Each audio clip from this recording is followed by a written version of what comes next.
Man, thank you for hanging in here with me, Rob. Man, Hey, it's nothing. crazy, brother. It's crazy. Well, what's up, man? My friend Rob, Rob from West Virginia, Iron Man Eyes. What's on your mind, brother? Hey, I was able at least to go to Facebook and listen to your epic rant. And anybody on YouTube that missed that, go to his Facebook. It does save the recording, and you can catch all that. It's well worth it. Uh, it's been a tough week. It really's been a ridiculous week with all the news, and it gets to a point where you almost want to disconnect for a while, just to reset and understand what kind of world we're living in here. We've had these conversations where I think I told you last year we had the same conversations where I said, I get nervous and anxious when a cop pulls up behind me, and I work with a lot of law enforcement. My dad was an ex-cop, but I'm telling you, I was always afraid of getting a ticket. I was never in fear of my life. I knew that the worst thing that's going to happen to me was getting a ticket. And what we've seen this week, nothing's changed. And the only thing I can think could change is, can we get something that police have to have some more training of some sort? I mean, they have so many tools at their disposal for non-lethal force before they have to go to lethal force. And then of course that led up to the happenings there in Dallas.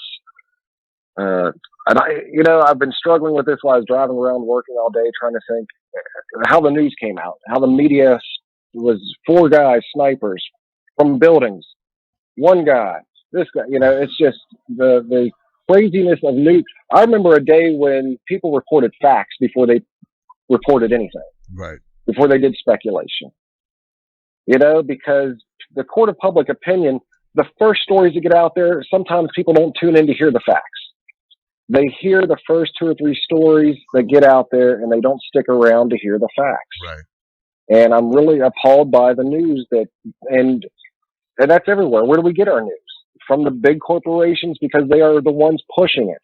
As far as the feed, the news. I don't watch TV, but I do still read the mainstream news feeds, because they usually have maybe 10% of the truth or the pulse, but then I have to take it upon myself to go elsewhere to dig a little deeper. Right. Before I even open my mouth. I'm like you. I don't want to look stupid in the middle of a conversation and not have my facts together. Right. And the way they took this guy down, he's in Texas. He shot police officers. He's going to get electrocuted regardless. They got the death penalty, and like that one comedian said, they got an express line for it. Yeah. The fact that they used a robot to engage him and blow him up. Now, I think differently. I'm thinking, if this guy has revealed to me that he's got hidden IEDs possibly around town, I want this guy alive. Right. At all costs. If they already had him cornered and blocked off from the main public from preventing any further destruction out there. Now, I don't know that either, because like I said, I'm hearing the reports that he was cornered, that he was in the parking garage of the building, so he was cornered off, and they negotiated. Negotiations broke down into a gunfight or something. But does that robot or whatever not have the ability to put some type of smoke bomb, tear gas bomb, sleeping, something that knocks the guy out to bring him? And I'm not saying, like I said, I'm not defending him. Right. But I'm saying, if he had information that there was planted bombs out there in the public somewhere, right, and you blow him up in that regard of not getting that information, you put a lot of other people at risk by doing something like that. And then I have a problem by desensitizing, taking the human element out of his execution. You send in a robot with a bomb to blow him up. I'm thinking all these things. Like I said, I don't know whether I'm right, whether I'm wrong, but these thoughts enter my head. And the first thing entered my head was, they said possible IEDs placed around town, but you're never going to know. You're never going to find out if that's true or not, and put lives, in danger. But we do have a problem in this country. You've said it best as far as these groups, and we all want to belong to a group, but we all do belong to. We're the human race. We belong to that group. Right. My blood is the same as your blood. My organs could one day save your life. You could save my life. Even though we have different color skin, we are the same. And I don't know why it's so hard to get that across. And, this is nothing new. We watched this play out with Rodney King back in the day when the VHS was popular. Right. The same type of nonsense going on, and it was happening well before then. But we didn't have the video proof and the media and all that stuff. And now we've got the internet. And like you said, the internet is a dangerous thing. And I tell a lot of my customers, it's a tool. It's a tool like a steak knife. It can be used to cut your steak and feed your family, or it can kill somebody. Yeah. I said it's a dangerous tool, and by spreading misinformation and by spreading hate and people buying into that fear and buying into that hate, you're indoctrinating a whole bunch of people when their memes and their Facebook feeds fill up with all this hate, and they start buying into it. They start believing into it. Yep. But you do have a big role there. You have big shoulders to tell the news in a way that doesn't get somebody riled up. Don't get somebody out of all your subscribers, that somebody doesn't misinterpret something that you're saying and do something stupid. That's right. We've had that post something stupid that does something else. Yep. Yeah. So it's I'm going to keep it short because of the technical difficulties. I was calling in about the sound, but just those were my thoughts for the day. Right. We've got to do something to make police work better. And we've got to have better policemen. And they're supposed to be peace officers first. Right. The Supreme Court ruled years ago that they are not held accountable for our protection. If me and you are in a bar and a fight breaks out and we're in a place that should have police in the area and we get hurt, that wasn't the police's job to protect us. They're not held accountable to protect us. But to go out and stop somebody over a broken taillight with a legal gun and a permit and reaching for his permit. You know how many videos I've seen in the last 5 years of a black man reaching for his credentials? Yeah. And getting shot. Yep. And you're right. It's not just a whole one-way system. We've heard the stories of the white guy that was the no-knock raid got ripped out of his house and shot too. And that's why I say the consistent variable out of all this is the policemen. They're doing it. There's got to be some better training involved. And I don't have the answers. I don't think we all do. And then our emotions are always running high after something like this happens. Right. And I'm going to let it go at that before I ramble off and get stupid. Well, look, Rob, man, me and you, we can, you and I, we can talk for a long time, but I want to thank you for calling up and just putting it out there, man, and getting the ball started the right way, man, with all honesty, keeping it real and just telling it like it is, Rob. I appreciate you, brother. That's what it is, Tim. Have a good one. You know it, man. Now we will, now that we can hear each other. That's right. Thank you, man. I appreciate you. You got it, brother. All right, guys, I'm gonna move it because let's go on to the next call. I'm gonna take it in the order in the numbers. I'm just gonna go by the numbers, guys. So my next call will be an 802 number. Hello, 802. You're live with Tim Black. What's your name and where you calling from? Hello, 802. You probably put me on hold. I'm gonna try to hang out for you a little bit because Hey, 802, you're live with Tim Black. What's your name and where you calling from? Hello? I hear you, but I can't hear you. All right. 1, 2, 3, 4, 5. I plead the fifth. I'm just going to assume you're just hanging out listening to the show. I'm going to let you just do that. Let's keep it moving. 843. 843, you're live with Tim Black. What's your name and where you calling from? Hi, Tim. This is Autumn from South Carolina. Hey, Autumn. How you doing? And I was watching your show, and I'm like, all right, Tim, we love you. And I mean, do we need to learn lip reading or what? But no, seriously, I was watching your midday show earlier, and I totally agree with you what you said, Black Lives Movement. They need a whole new brand because other people have glommed onto that and totally ruined, what they stand for. And that goes back to those people taking the mic away from Bernie in Seattle. But more importantly, because it's Freedom Friday. I want to give a shout out again to Will and Mike, who do a thing called Let the Madness Begin. And they do really, really wonderful things. And also, can we keep the believe it or focus? not, Can I we want to keep the give a focus shout on? out. Hold on, Autumn. This is not Freedom Friday. What? We're talking about Dallas, not our friends tonight. Okay, let's get on subject. All right. All right. All right. Well, I also wanted to talk about, I don't know if people have seen it, but there is a Black lady named Nakia Jones who put out a video. She is a Black cop. All right, guys. I'm going to go back and try to get this number over here. 815. How you doing, 815? Can you hear me? Jones. Hey. Hey, 815. How you doing? You're live with Tim Black. I'm doing Good. What's your name and where you calling from? This is Elaine Bennett from Illinois. Hey, Elaine. How you doing? I'm doing good, sweetie. I'm doing good. How are you today? Hey, How frustrating. Yeah, tremendously, but we're going to, it's Freedom Friday. We're talking about Dallas, and what are your thoughts? Well, my thoughts is that I guess a dead sniper can tell no truth.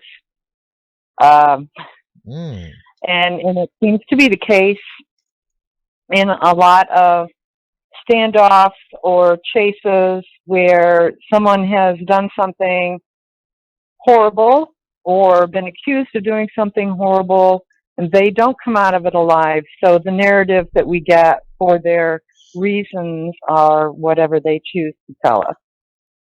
I think that I don't know. I wasn't there. Right. I can't say that they did the wrong thing. And if I was a police officer and my fellow officers were gunned down by a coward, I'm not so sure that man would have walked out alive. So I can't say anything about that. Black Lives Matters.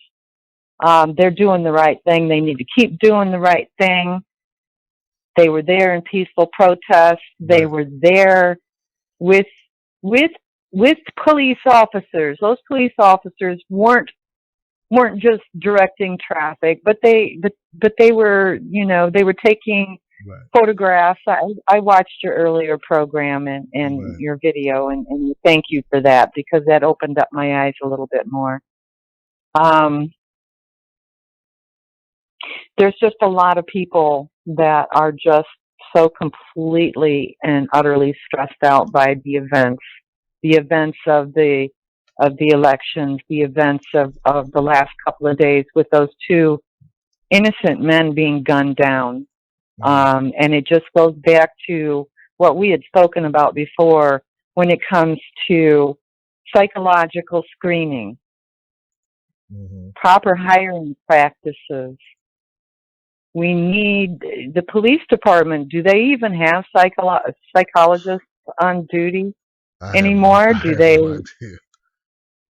I don't either, and I think we need to know that. We need to know what our cities are doing to protect their officers in and their psychological health because of what they see and do every day.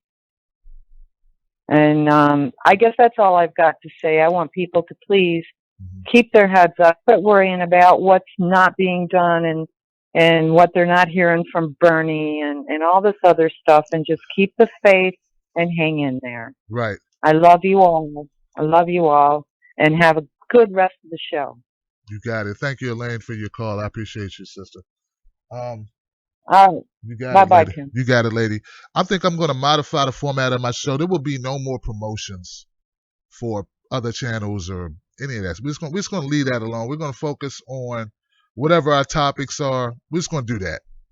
We're going to do that. No more of that, man. No more. All right. I feel like, there's a lot of stuff I could talk about today. I chose not to do it out of respect of the issue, the gravity of the situation. And if we can't honor that, then I'm not going to put up with any conversation about anything else. And if anybody has a problem with that, you have to have a problem with that. That's what we're going to do today. All right, guys. Next call. So let's stay on point, people. 917. 917. Hey, how you doing, my friend? Hey, this is Steve from New York. Steve LaPointe. Steve, please talk to me, Steve. Man, what's your take Tim, about Dallas? I heard you this afternoon around noon when Micah X Johnson and all the information. The only news outlet that really gives it is Heavy.com. I mean, they're right on point with him. But one thing I want to stress is, the guy did serve in Afghanistan. He defended our country. He was a service member. So he might have suffered from PTSD. Sure. Some people don't talk about. A lot of our military come back. They're suffering from this PTSD because bombs go off and everything else. So obviously something was not right in his head. And he chose to take it out on somebody. I think the media owes Mark Hughes a public apology, a statement to go forward, because they plastered his picture all over, because in Texas, you can walk around with a concealed weapon, which that has to stop. Right. Right. That has to stop, because I wouldn't feel comfortable walking into a restaurant and I see 5 people have rifles on their chairs. I'd be the hell out of there. I wouldn't even be having dinner there. Right. So that's part of our problem is in the states like Texas that they allow this. It's almost asking for trouble. You're asking for the trouble. Right. And so my heart goes out to the police officers' families. There's the young officer that was killed. He served 3 tours in Iraq. God bless him. God bless him. What do you say to these families? The only thing I could say is my condolences to you, and I can pray for you. But that's about it. Like Robert said, your last call, a couple of calls ago, he said, we all bleed the same. We're all brothers and sisters. And who starts up this racism? It's the corporate media. Yep. Just like in the election, it's the same thing. They don't promote the truth; they promote lies. Mm-hmm. That's what they promote, and they're the leaders in this cause. Because if you look at it, Mark Hughes had nothing to do with it. He was part of the protest. Him and his brother were involved in that protest, and yet because he had a concealed weapon, he had the AK-47 on his shoulder. Right away, they blasted him. They jumped the facts, and there was no truth in it. Yep. And that's our problem in our society. My personal opinion is they owe this man an apology, a public apology. Clear his name. Well, Tim, I just want to say I love your show. I tune in every night, and when I'm home in the afternoon, I tune in the afternoons as well. Keep up the good work, and I'll keep spreading you on Facebook. Hey, man, thank you, Steve, man. Thank you so much, man. I appreciate you, brother. One world, man. One world, one country, one world, one race. Steve from New York, guys. Let me keep it moving, guys. Let me get as many people in as possible. Let's try to do it. My queue's a little screwy, guys, but I'm thinking I'm just going to move down and try to get the bigger numbers on. You've been on hold for a while. I want to thank you for your patience. Let me go to 319. 319, you're live with Tim Black. What's your name and where you calling from? This is JB from the brand new home of Dwayne Wade in Chicago. Man, I've been trying to get to your show for like 3 months. All right, man. What's up, JB? How you doing, man? I'm good. I can't get you no more. I didn't even know you had an afternoon show. Yeah, man. We get a lot of people that tune into it too, man. They get it. Well, I want you to do me a favor. When you get some time, use your Twitter and let me know all your specifics so I can try to stay connected. Because I called in tonight and they told me you didn't have a show scheduled for the next 24 hours. Luckily, I called back again just to make sure later, and I found you. But anyway, yeah, I'm glad I got through tonight. Mm-hmm. I know what you're talking about. Mm-hmm. I don't know what to say about any of this, Tim, except for... Yeah, talk to me. It's time for shit to change, brother. The previous caller called this sniper a coward. And I feel like the cowards are the ones who stroll up on people in their cars or on the streets wearing badges and just shoot them or choke them or put them on the ground and put their knees in their backs. These are cowards. In the state of Louisiana, Alton was carrying a gun.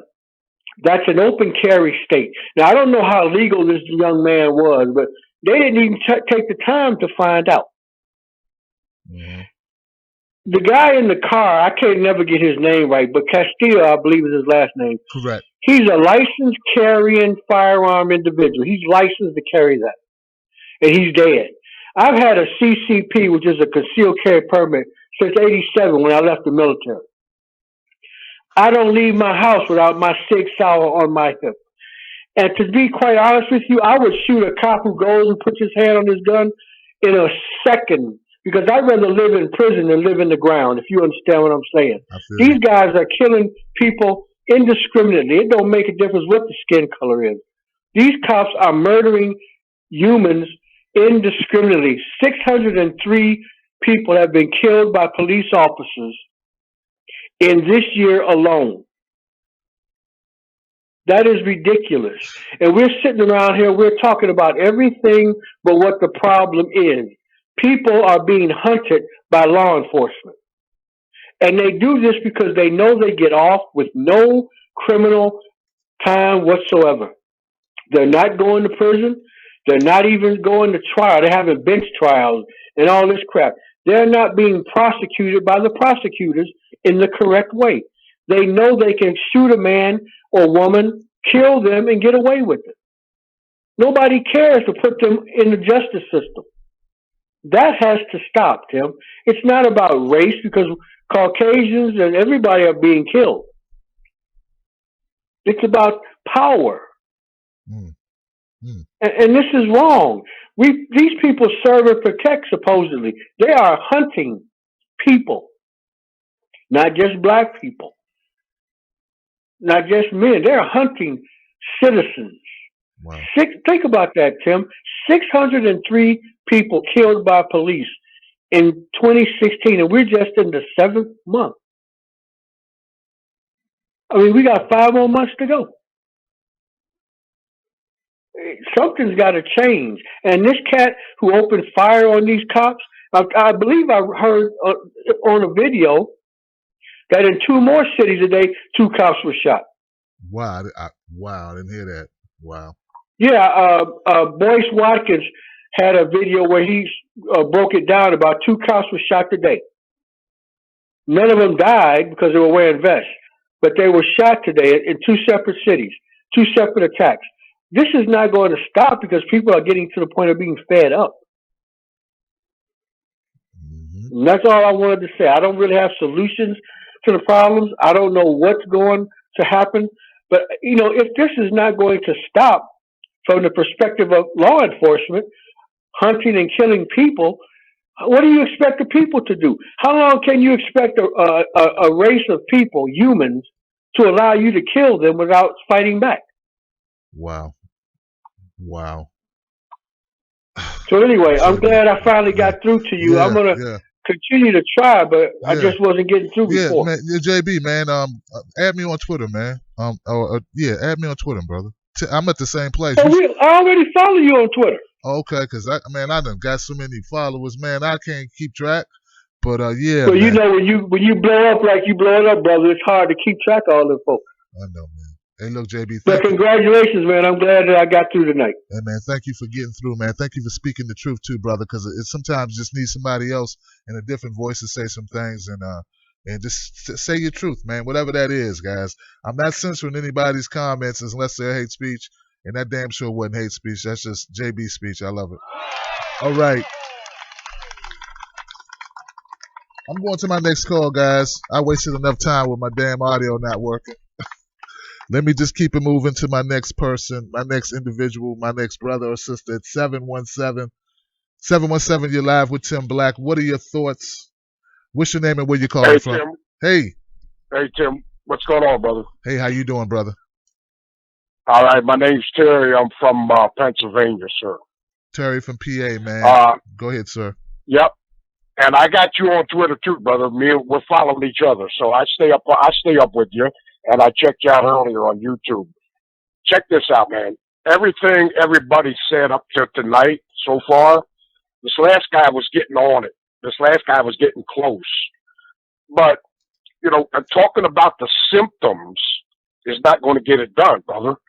I saw you this afternoon on YouTube, and the Black Lives Matter thing, I think it needs to stay, brother. They don't need to change their name. They're doing good stuff. Look at the nationwide marches that showed up yesterday in their name. But I want to get a little deeper, brother, if I can. Who makes, and I'm going to ask you a question, who makes the laws? Congress. We need Congress. We need Congress to make new laws and insist that the Department of Justice retrain all the police forces.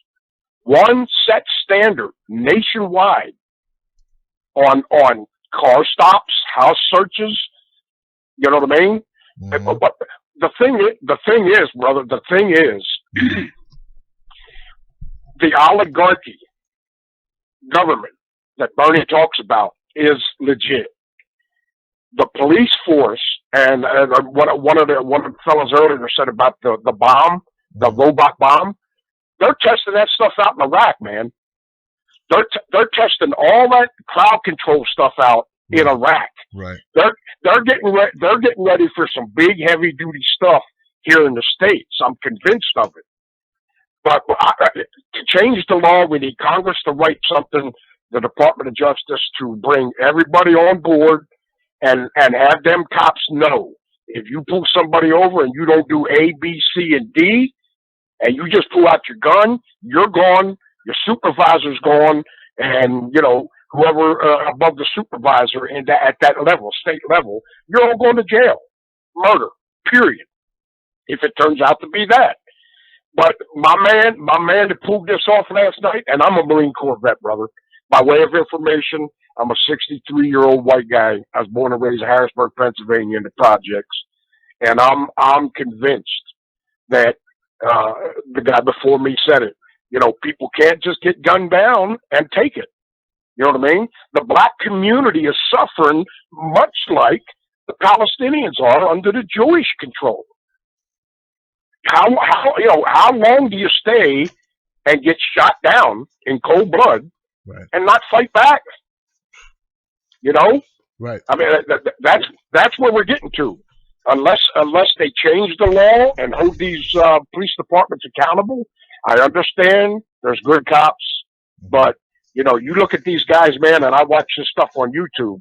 That dude that killed that fella up in Minnesota yesterday, he was scared shitless. Yeah. He was beside himself. He didn't know what to do. Right.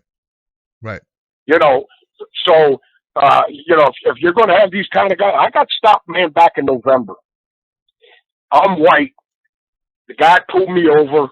I didn't say a damn thing to him. I wound my window down. He told me what he needed. I gave it to him, and I stayed looking straight ahead, and I kept my hands on the wheel because I wasn't giving him no chance. I survived Vietnam. I'm not going to get taken out by some punk ass. I'm sorry, brother. I didn't mean to cuss like that. I feel you know what I mean? Yeah, some cops like that. Yeah. Mm-hmm. Yeah, over nothing. So, that's my piece, brother. I mean, unless systematically we change laws and hold these guys, police departments, accountable. Right. I don't think it's going to change, man. You know what I mean? I feel you, Terry. They're not going to change. They're not going to change, and folk are getting tired of it, and I don't blame them. But Terry, let me ask you. Know what I mean? Let me ask you real quick, man, because you said that you responded to my video and you said that Black Lives Matter needs to stay. I was just talking about the name of the organization because I spent a lot of time trying to explain to people what it means. I know I'm not the only one who's tried to explain it, and it's almost to the point where you spend so much energy because of the name of the movement that, you know what I'm saying, like we never get to what it's about. It's like I'm so busy defending the name of it. The same thing happened with my name. Look, for instance, I have these shirts called Team Black. Like, the team in your last name. Do you know how many arguments, how many people? Tim, I can't buy that shirt. You being divisive.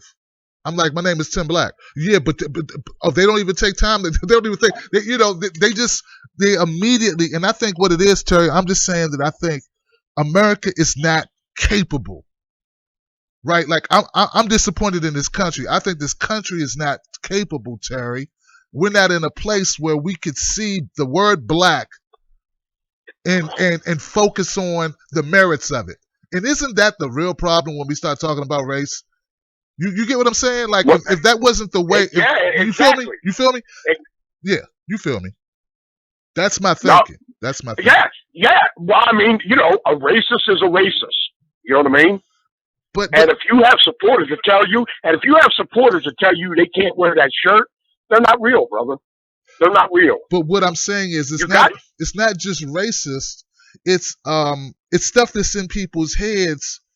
That I'm not going to say they necessarily chose to put there. You know what I'm saying? You feel me, Terry? It's like people have a barrier in their damn brains, Terry. Excuse my own language. Yeah. You know what I mean? Where it's not intentional that they feel this way.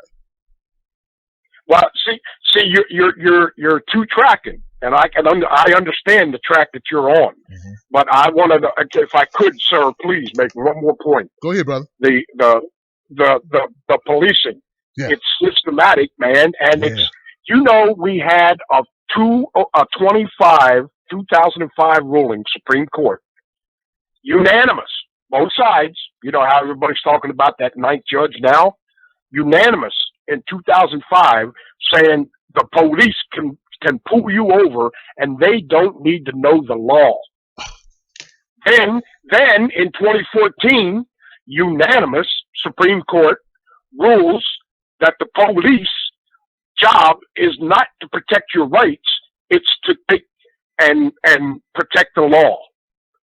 So I mean, in 2005, you got a Supreme Court ruling saying cops don't even know the law. 9 years later, you get a Supreme Court ruling that says even though they don't know the law, right? Their job is to protect the law, not your rights. Gotcha. It's bogus, man. I got what you're saying. Yeah, I do. I get what your point. Well, look, Terry, man. All right, brother. Yeah, I feel you, brother. Thank you for the call, man. Yeah, I'll be checking you out on Twitter. I got you. Thank you, Terry, man. I appreciate you, boss. Listen, man. I understand where Terry's coming from, and he's right. He's right, and I'm right, and we're trying to get to a place. I think it's just opinions. I just don't think America. I'm sorry, guys. I just don't have faith that America can handle it.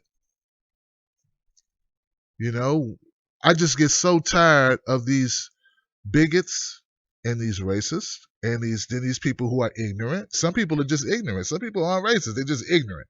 Okay? And there is a difference, right? There is a difference. It's just most people, let me just put it this way. I just don't think that everybody's capable of dealing with the name Black Lives Matter in any way. And then someone like Autumn brought up this Bernie Sanders speech. They took the mic. I don't care about that. I don't care about them taking no damn mic. That's to me, that's silly. Really. We got people dying and nobody hurt Bernie. They just wanted Bernie's platform. People are so desperate for change in this society. He's like their only hope. And now we got people willing to take the mic now. They don't have the name Black Lives Matter, but there's a movement of people that want to take the mic from Bernie because they're frustrated because they feel like Bernie, you can't endorse Hillary, you can't do this, you can't Bernie, but they want to take the mic in their own way, and and then once again, it's all right. I'm gonna go to the next call, guys. My last word on it, I think, will be I don't want any civil. I want us to move forward, and I'm tired of people having excuses. And I think, frankly, when people get to focus on the name of something and not focus on really what it's about, then they get to focus on an excuse. And I want to take the excuses out the equation. I don't want to take the protests out the equation. I don't want to take that. No, I don't want to do that. I want to take the excuses out the way, and I want to make it harder for people who have ulterior motives, whether they be bigotry, racism, or whether they be just plain ignorance, to somehow point to something and say, well, this is why we feel this way. Get bogged down in that crap. Like when we get bogged down, we can't even have a conversation because we can't agree on what terms to use. And I'm gonna go to the next call. Thank you for holding on. Thank you for your point of view, Terry. I appreciate you, boss man. You got me thinking. And like I said, man, this show is for everybody. It's even for Tim Black. So let me keep going, man. I'm gonna go to the next call in order that with the most time on your dial. That would be my 617 friend. Hello, 617. You're live with Tim Black. What's your name and where you calling from? Hey, Tim. It's Marissa in Boston. How are you? I'm doing good, Marissa. We're doing better now that people can hear the show. I know. I was tripping out. I was like, what the hell's going on? Yeah. I need, the reason is because it's like, I need this. Like, sure. I just started tuning in. Really this week. Luckily I found it because it's really like the one of the big things that's keeping me going, just because this week is just like, it's just so much has happened, and it's like, where do you even start wrapping your mind around it? I'm from Minnesota, so it's like this shooting is, I don't even know what to think. Like, it's surprisingly, like, most people think it's a pretty white area. The actual Twin Cities is very diverse. A lot of people don't really know that. As far as what happened to that guy, it's just so senseless that it's like, I feel like there's like no words for me. Like, how does this happen? This is after Louisiana and then Dallas. So, okay, well, what it says to me is like, this, of course, there's all these false reports coming out of, there's multiple suspects. And then it's like, oh, come to find out it was only one suspect. Like, okay, I'm kind of leery of that. Like, just because there's constantly so much misinformation and our government is constantly lying to us. Like, they're rigging the election. I don't really trust them when it comes to a lot of things. We're talking about a peaceful protest. From what I've seen about this guy, it's like, yes, he had been to war and he was fully trained up. Like, I wouldn't put it past our government. People after Minnesota, after what happened with Philando, like, people are peacefully protesting, and then some guy comes out and kills a bunch of white cops. Like, if they don't think that's going to make people afraid to also keep protesting, because it's like, who wants to go protest when there's like, you never know when some lone shooter is going to be like, some sniper is going to be out trying to kill people. Like, it just incites more fear of, standing up for yourself. I think, I don't know, that's just kind of maybe going off topic, but I don't know. I just don't trust, I don't trust anything about the situation. It's really scary times right now, I feel like. And where do we actually start making changes? With the cops and everything. I was reading an article today. I'll just try to make it brief, but this was an article from a year ago where they interviewed the chief of police in Dallas, and he said, we have to stop hiring these cops who are looking for adventure. I'm sorry, but being a cop is like, what adventure are you going to get out of it? Like, busting criminals, like, that shouldn't be like an exciting thing. And even he was saying, like, the way it should be is like, cops should be like more Boy Scouts and Girl Scouts, like just out there wanting to help people instead of what it is now, which is just like, they're going hunting. So I don't know. Just my thoughts on Good it. points. Good points, Marissa. Look, thank you for offering your opinion, and it's valid, and I appreciate you sharing it with the audience. Thank you for sticking around too to catch the show. Yeah, of course. Wow. I'm going to keep it moving, guys, and get as many people in as possible. I met a new guy, a new friend, right, named Ralph, and Ralph was a officer. I think was in Florida for, I think she said 20 years, and he was telling me how he left the force because he said it was all rigged. He said he left the force because it was rigged, and he was tired of people that he would arrest, and depending on their socioeconomic status, sometimes race, different people would get different charges, and he felt it was wrong. He said he couldn't do it anymore. This was an officer. If Ralph was still an officer and he got shot, knowing that that's who Ralph is, a guy who would leave after 20 years, after he got his pension, got up out of there, would he deserve, you see what I'm saying? So we can't paint everybody with a broad brush. And by the way, Ralph is a white guy, right? Not that should matter, but I want to give people context where we can. So take with that, do with it as you will. That exists too. So there's Ralph's, right? And then there's this guy who shot Philando Castile, who should have probably never, ever even been a cop. And then there's the officer that shot Timothy Rice, who should never be a cop, who was kicked off of force. And I'm just going to say this before I go to the next call. Today, when I was listening to CNN interview, Wolf Blitzer interviewed Hillary Clinton. Wolf Blitzer actually was trying to hold her feet to the fire a little bit. And maybe it was just all show, I don't know. But Hillary Clinton brought up this legislation that Steve from New York brought up, which is legislation where cops would have rules federally, because she did say that different police organizations have their own rules, and there's no overall rule to how they police or how they do their job. So she was saying that's something that needs to be implemented. And look, you know how my thoughts are about Hillary Clinton. I'm just going to tell you, I'm just informing you of what I heard. Do I believe she will actually support it? I don't know. Will she actually do what she said she's going to do? I don't know. See, that's where the trust factor comes in for me. But I want to share the information with you and let you know that was part of the discussion today on CNN. Anyway, go on to the next call, guys. Thank you for hanging in there with me. Next call in the queue is the 802 number. Guys, if you want to call up, number's 323-870-4064. 802, you're live with Tim Black. What's your name and where you calling from? Hello? Hey, 802, how you doing? You're live, 802. I don't know if you know you're live. I'm going to give you a few ticks because you've been holding for quite some time. 1, 2, 3, 4, 5. I plead the fifth. Oh, yeah. That's what I'm talking about. Come on, sucker. Let's get it on. All right, 802. I'm just going to take it that you have me on mute, and I'm just going to put muted. I'm going to keep it moving. Thank you, 802.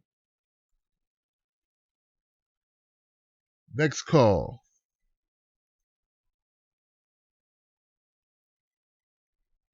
636. Hello, 636. You're live with Tim Black. What's your name and where you calling from? Hi, this is Melissa from St. Louis. Hey, Melissa from St. Louis. What is going on? What are your thoughts regarding Dallas and what led up to it and what's happening, and just your thoughts on that? Well, I'm not generally a conspiracy theorist, but I really think that our election has a lot to do with what we're talking about right now. And it's just interesting, the timing of these events after James Comey's report, after his report had come out. And I just wonder if some of this is happening to cover up what's happening with Hillary and to take the attention away from her and to put it on other issues. And I hope that that's not the case, but I just, after what I've seen in our election, I'm very concerned about our government. I don't think they have our best interests, and I think they're actually trying to put us against each other. Okay. You do realize that we've had over 600 people be killed by cops this year. then it wasn't. Yeah, and I realize that. Okay. But I don't understand why these things are not brought to, more attention on TV. It just seems like the timing is very precarious to me. Where was the media coverage for all those other shootings that had happened? I see what you're saying. And I feel like they're selectively picking which ones they're going to talk about to fit and to fill time so that we're not directing our attention to other people. I mean, I think that this should be covered. Absolutely. It's a problem. But it's just very interesting, the timing of this, given that James Comey came out with his report on Hillary, which was pretty damning to me. Mm-hmm. And none of that's being covered right now. So I find the timing very interesting of this whole thing. All right. Well, hey, that's your opinion. Thank you for sharing your opinion on the matter, Marissa. Thank you. You're welcome. Thank you for the call. I will just say to Marissa and to anyone, how do I know? I'm not going to say you're wrong or right. I don't know. I would say this: me doing this show tonight would not stop me at all from talking about Hillary and the FBI, and I've done several videos, and 3 shows on it already. So they're not going to win with us by doing that. And even if you're right or wrong, that matter, man. The fact that we had these thoughts, isn't that a defeat in itself as a country, that we have people with so little trust in their government, right or wrong, that they would think this. You know what I'm saying? Get where I'm going? If you don't know if your wife goes to the store and you're checking the mileage on the car every time she goes to the store, you got a problem. So the fact that, or if your husband hangs out with the guys and you're smelling his breath and examining his clothes and you're checking his phone, trying to crack his Gmail account, I mean, there's a problem. And I'm just saying the fact that we even have to think like, okay, this seems weird and that seems weird. That's an indictment of our government and our relationship to it, in its relationship with us. You know what I'm saying? So I just want to put that out there. I can't answer that question. Sometimes it does tweak me a little bit because we have people that, we have so much crime that occurs daily. I feel like sometimes they just pick stories that are more sensational. It's not what happened to Alton Sterling. You're right. It's not news. They made it news. There was 600 other people that died by the hand of cops for whatever reason. Now, some of them may not have been as questionable. Some people do actually pull guns on cops. I know we don't get to see those that often, but that does happen. All right, so those 2 cops that were shot today, apparently, that JB referenced in the video by Boyce, Dr. Boyce, they didn't shoot themselves. So, all right, let's keep it moving. Let me see if I can, let me go back over. I hate when my queue does this because it makes it hard, especially once we move to beyond an hour. But okay. 9:08, you're live with Tim Black. What's your name and where you calling from, my friend? Hi. Hi. Okay, I wasn't sure if it was me. Usually I hear it when you unmute. This is Lana from Minneapolis. Hey, Lana, you're right on time for Minneapolis. Yeah. What's going on, Lana? I wanted to first thank you for attempting to be a voice of reason in all of this chaos in what feels like the Twilight Zone. It was right. Bad enough that we had all this nonsense with the election and Bernie and the DNC and then all this stuff. I'm telling you, I feel beat up. I couldn't even hardly work for the last couple of days. Anyway, but I wanted to thank you because I saw, I listen to you as much as I can at noon and then in the evening, and I also saw the video that you posted last night as well. I wondered if, and the other lady who called from Minneapolis, I wondered if she had seen the second video that the girlfriend of the man who was killed in Minnesota posted she had said that just FYI, I don't know what it's worth, but she had a kind of a question and answer thing with her neighbors, her friends and neighbors, and they asked her, was the cop that shot her boyfriend white, black, or, and she said he was Asian. Right. So I don't know. Anyway, so I wasn't sure. Right. One of the things I wanted to say about the Minnesota incident was that I was so proud that my governor called for an immediate investigation over that. I don't know how you felt about that, but. Excellent. That's part of our Bernie platform, So I'm very happy to hear that. You know that that's the way to go, I think. Yeah, and some people, like a girl that I work with, she came and said, "Well, I think the governor should have stayed out of it." I said, "No. This is what we have to do: is bring these things to light. Look, the more we sweep it under the rug, the more it happens. Like you just said, sometimes people get shot by the police, and they are really doing something to provoke the police. And if that's the case, then there won't be any problems. But I think all these things need to have an investigation, and I feel like it should be uniformly done across the board. And then it's never going to be perfect, but I just feel like that would be so great if we could have that. I don't know if the Louisiana governor or this town called for the same thing, but I hope they will. What else was I going to say to you? Well, that was there. What were the other two? I think there was another policeman shot in Missouri today. Did I hear that correctly? That's what someone said. There were two other policemen. You know what? I didn't cover it. I didn't look it up, but yeah, that's what I'm hearing. Yeah, so I'm hoping that this is going to this is not going to continue, because it's just so crazy, and there's nothing good going to come of it. I know people are angry, but I just wish we would all step back and just take a deep breath. But anyway, thank you again for letting us have our therapy session, as you called it in the beginning, and that's correct. By the way, I thought that was hilarious when you said that the internet comments are like the bathroom rating on the bathroom wall. Thank you, Lana. Because that's about right. Yeah, thank you. Bye-bye. Thank you. You're the best. Appreciate it. Yeah, guys, and look, you're going to be able to go. I'm going to upload what I'm going to do, and someone told me this. I'm going to go. I'm getting my live feed from Facebook, right? When it's done, I'm going to upload that video because it's going to have my monologue in it. So I'll upload the monologue to Facebook. From Facebook, so that what you miss you can catch, and it's pretty good, I think. I hope. Let's keep it moving. I want to get as many people in as possible. I did want to take, if anybody has any information,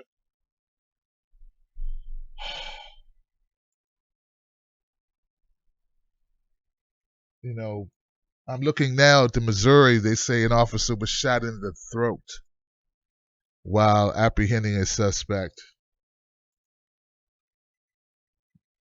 A Baldwin police officer was in critical condition after he was shot in the neck during a traffic stop late Friday morning, police said.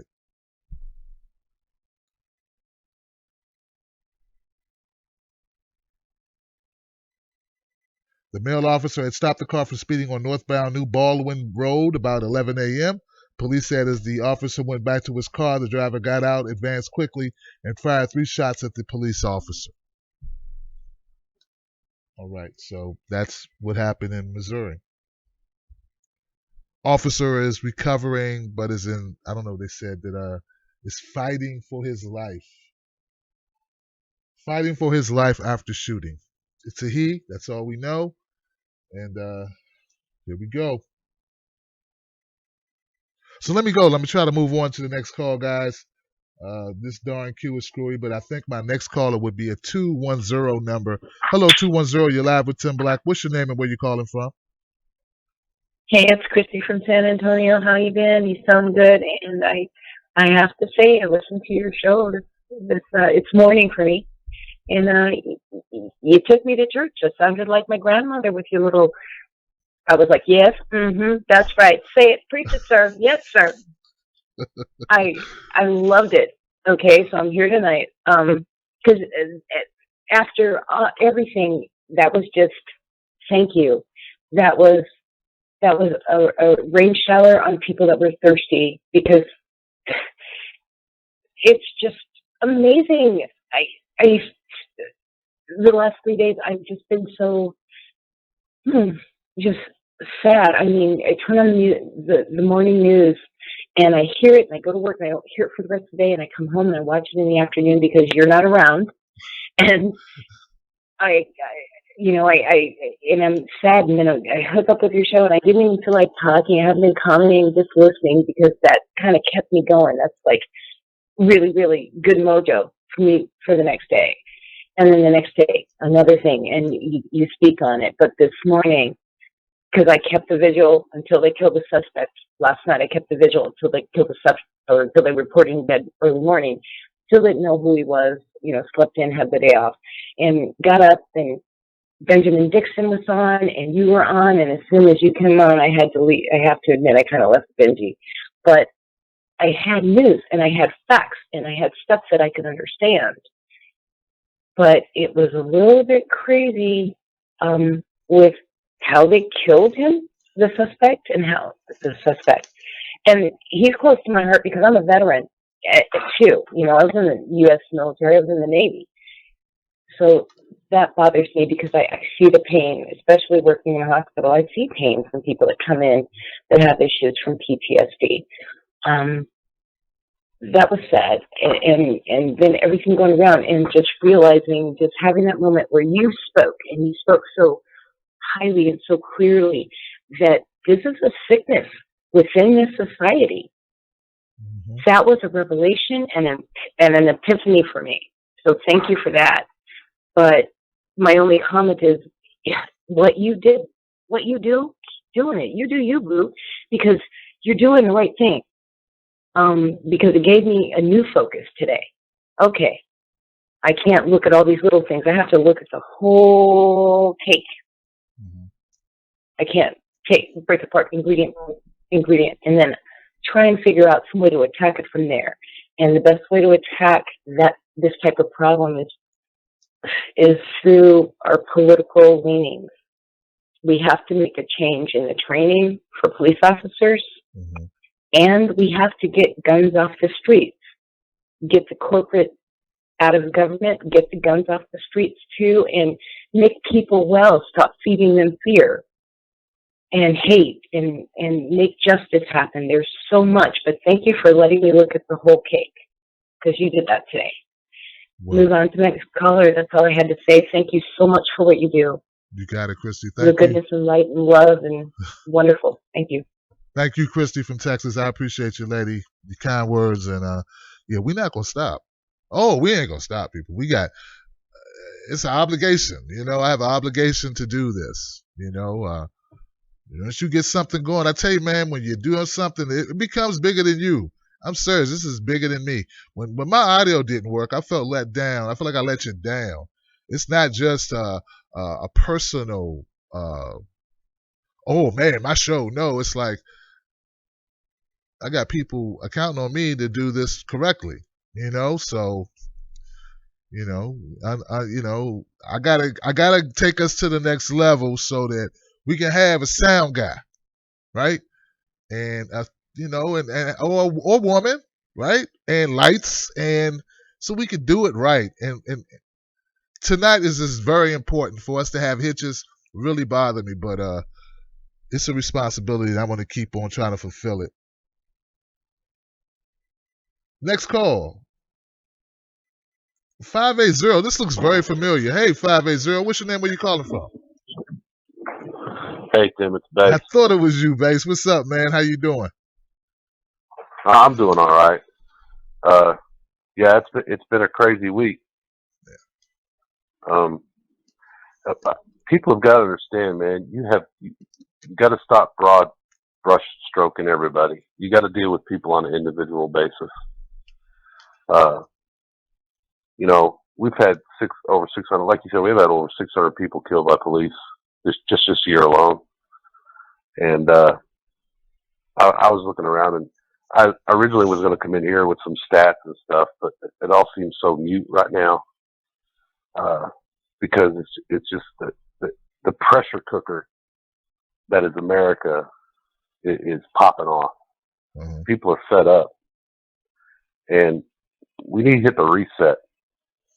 Everybody needs to reset, like the young lady said. Everybody needs to step back, take a breath, and hit the reset, and look at yourself individually, because people got to decide, man, what side do you want to stand on, the right side or the wrong side? Right. You know, yeah, we've got a lot of police out there that are doing bad things, but there's some police out there doing good things too. I saw a video today from Dallas where the people were lining up just to hug the police, let them know that they support them, you know.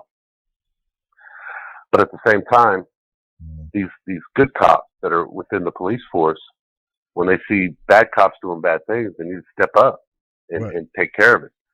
Just like in our justice system is so screwed up. Right. I mean, Hillary Clinton is so slimy, nothing will stick to her. You know, and they're basically letting her get away with crimes. And you know, people need to look back at your own moral fiber. You know,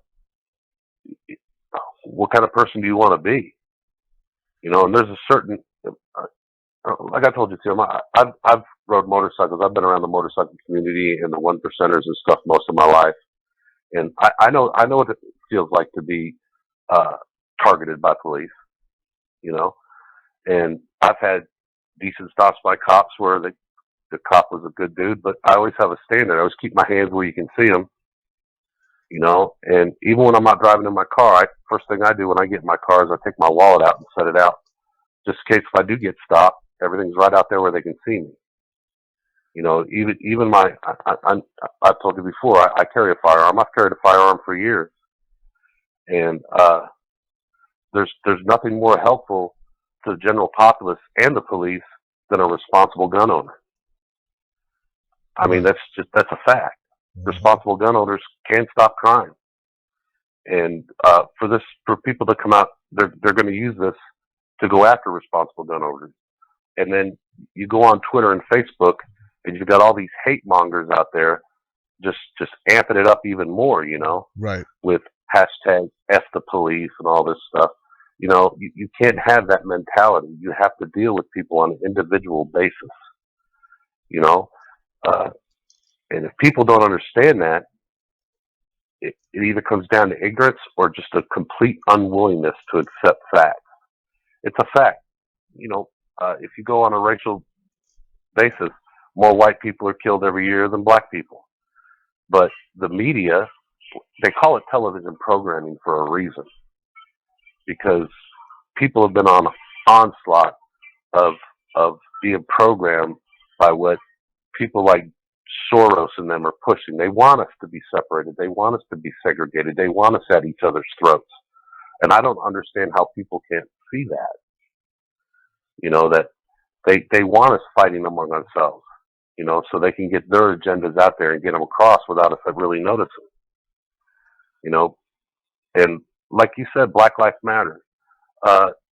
Yeah, they need a revamping. They change their name, go back in within their group and talk to people, and you know they go through one city street and they're chanting "Death to Police," you know, but yet here in Dallas, the Black Lives Matter people and the police work together to put that demonstration on, because these people obviously realize there's a serious problem within this country, and it's just like last night at work when this was all going down. I worked nights last night, and a group of us were sitting in the break room, we're talking, and I started laying out some of these stats I've been looking at the last day or so, and had an individual at the table. He was dead set, you know, that I was wrong. Didn't know what the hell I was talking about, you know, and he's a black gentleman, and you know me, Tim.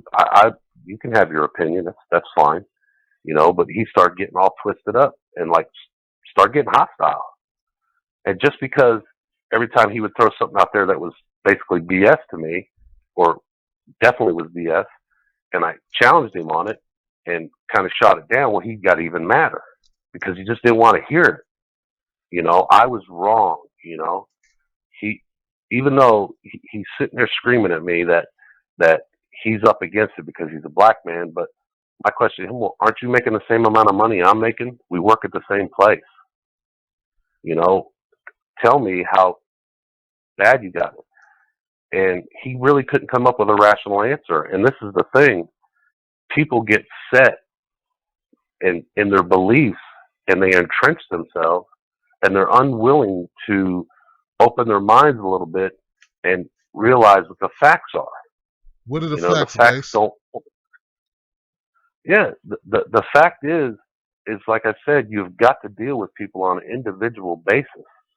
Just because the lack. Base. Yeah, Are you go ahead. Are you denying that systematic racism exists in the United States? Oh hell no, Tim. Okay. Hell no. So if you're not denying that, Base, then how is his statement incorrect when he says he's up against it in regards to this country? I mean, if you admit that systematic racism does exist, well, that would kind of put you up against it to a certain degree. I mean, like, you know, yeah, you can still achieve, but there is this thing called systematic racism that may affect your life. I mean, that's true, Base. Right, and this is what I was trying to get to him. I told him, I said, man, I get it, you know, because I've been with some of my black friends, and we were standing outside a bar, and the cop comes up, and he targeted my black friend. Right. And I told him, I said, I understand that. I said, but you've got to understand that there's people out here that push that agenda. Oh, and okay. you've got to try to break outside that agenda and understand that I'm not against you. Oh, yeah. You know, I'm in your corner. But he was putting it off like I was full of it, and everything that he was saying to me, if I had a counterpoint, he didn't want to hear it. Well, yeah, I hear you. I hear you on that. The one thing I have to, man, you know, you're my guy, and I love your Base, but you know, when it comes to the deaths by cop, man, yeah, more white guys, more white folks die at the hands of cops. You're absolutely right, but we're 3 times more likely, but we're just a very small portion of the population. We're 3 times more likely, right, exactly. You know. Okay, but actual numbers, if we're only 13% of 13% of the population is 3 times more likely to die at the hands of cops, even though that's just horrible, you know. And that's what I told him too. I told him, I said, you know, I understand that you're just a smaller percentage of the population. Right. So, you know, I get where you're coming from. Okay. I said, but you can't think that every cop that comes to your window to talk to you or to pull you over is targeting you. You're right. You know, you've got to handle them on an individual basis. But it's a fear. You know, it's a fear, Base. You know what I'm saying? You but when you talk about fear, and it's on both sides, man. But there's a fear, so you're not rational. You're thinking this guy could kill me. It's dark. Exactly. You know. I've had to do that so many times, man. Where I'm like, look, man, I'm going to reach in the glove compartment for my license or my registration. I'm not doing it. You know, it's a very frightful situation. I mean, it's there. Yeah, and it's reality. A lot of it too seems like it's geographical. Like it depends, like in the inner city compared to say the country. You know what I mean? It seems like the tension raises the more you get into the bigger cities. Like we live in a population of maybe 125,000 around here, and we've got our problems.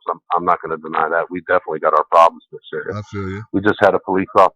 We just had a police officer shot here just over the 4th of July weekend. A police chief in a little town across from us, and they're still looking for these guys, you know. But the thing is you can't let it consume you. And I know fear, it's hard to beat down. Right. You know. It really is.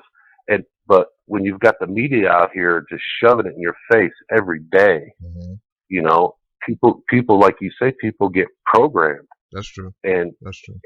And they just they want to paint everything with a broad stroke instead of dealing with it on an individual basis. Right.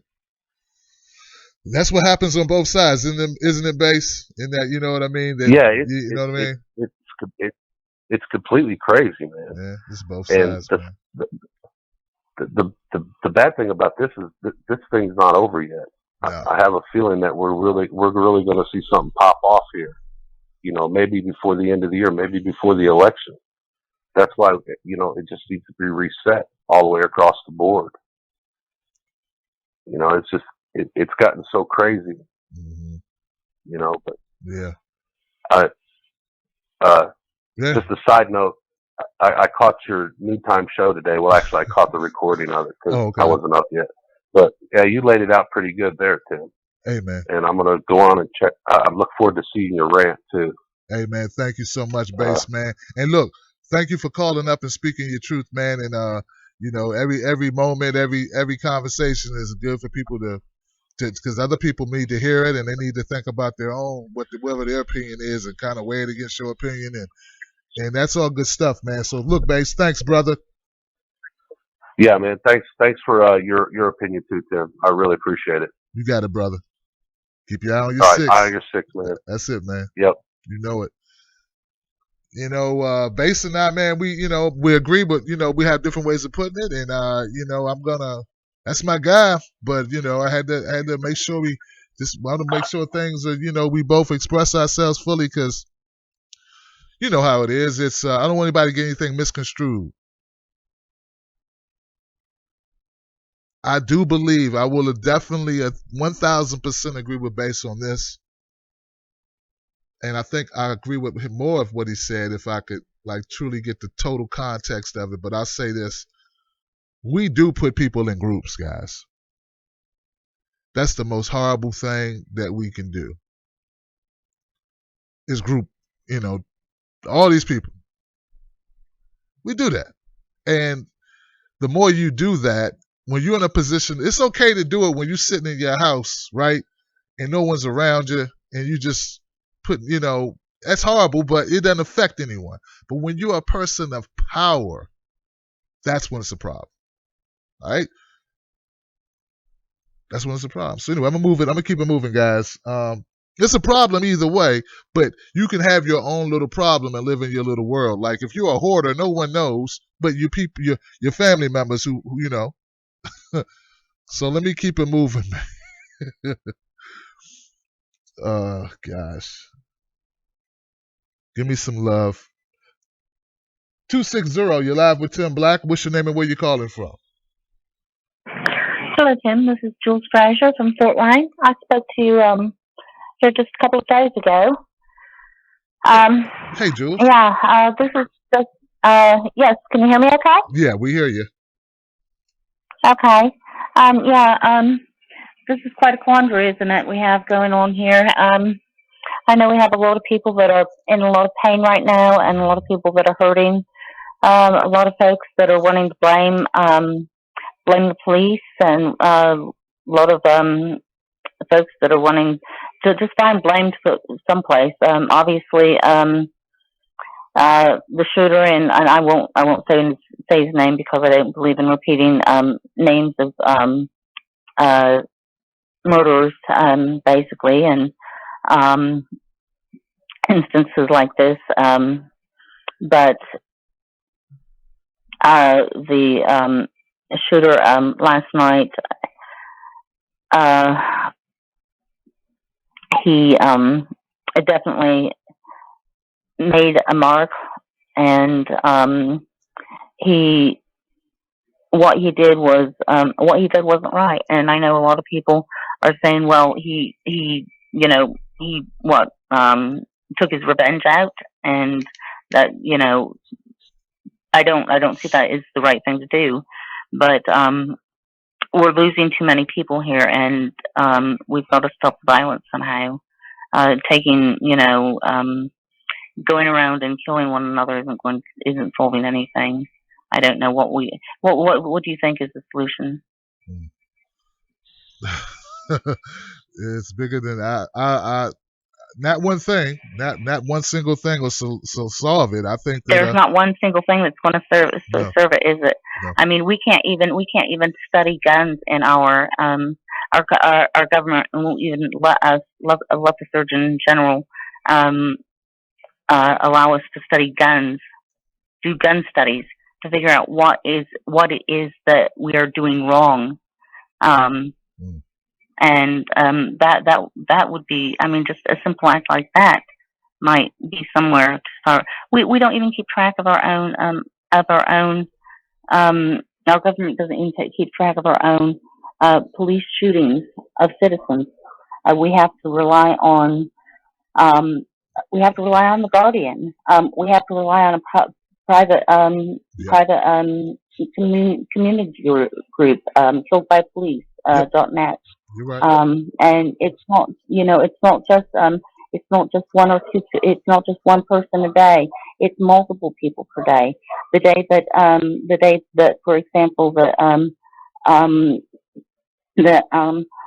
Alton Sterling was murdered. There were that was on July 5th. There were 1, 2, 3, 4, 5 people murdered by police. The day that Philando Castile was murdered, 1, 2, 3, 4 people, and it goes on and on. And this is it's sad. And I mean, I did this on my show today, and I'm tired of reporting on this, and this is all I've done all week, and this is all you've done all week. I know it is. And I know that it eats at you, doesn't it? You know, yeah, it can. I'm gonna have a glass of wine when this is over, and I got somebody picking me up a glass of wine after this is over, because I said, hey, it's gonna be a tough show because we got to go in some dark places, but you got to go there, Jules. You know. Yeah, I know, and and I'm doing mine I'm doing this at 10 o'clock in the morning, so I know. Okay. Sorry about that. Yeah, I'm doing this at 10 o'clock in the morning, so okay. It's twice as good. Did the dog run? Jules, did the dog run out the house? Do what? Did the dog run out the house? No, no. Okay. We got it. Well, look, Jules, you're right. It's a difficult situation, and I appreciate you lending your voice. And I'm going to have to check you out at some point, Jules, and catch your show and see what you're talking about, woman. Are you keeping it real on you keep it real on your show, Jules? I keep it real. I keep it 100% real. I report the facts, and then I give my bias. Hey, look, that's fair. That's fair. You give your facts, and then you sprinkle some facts, and then you tell, and then you get your point across, and that's fine. That's how you do it. And then I give the facts, and then I'll give my opinion. That's it.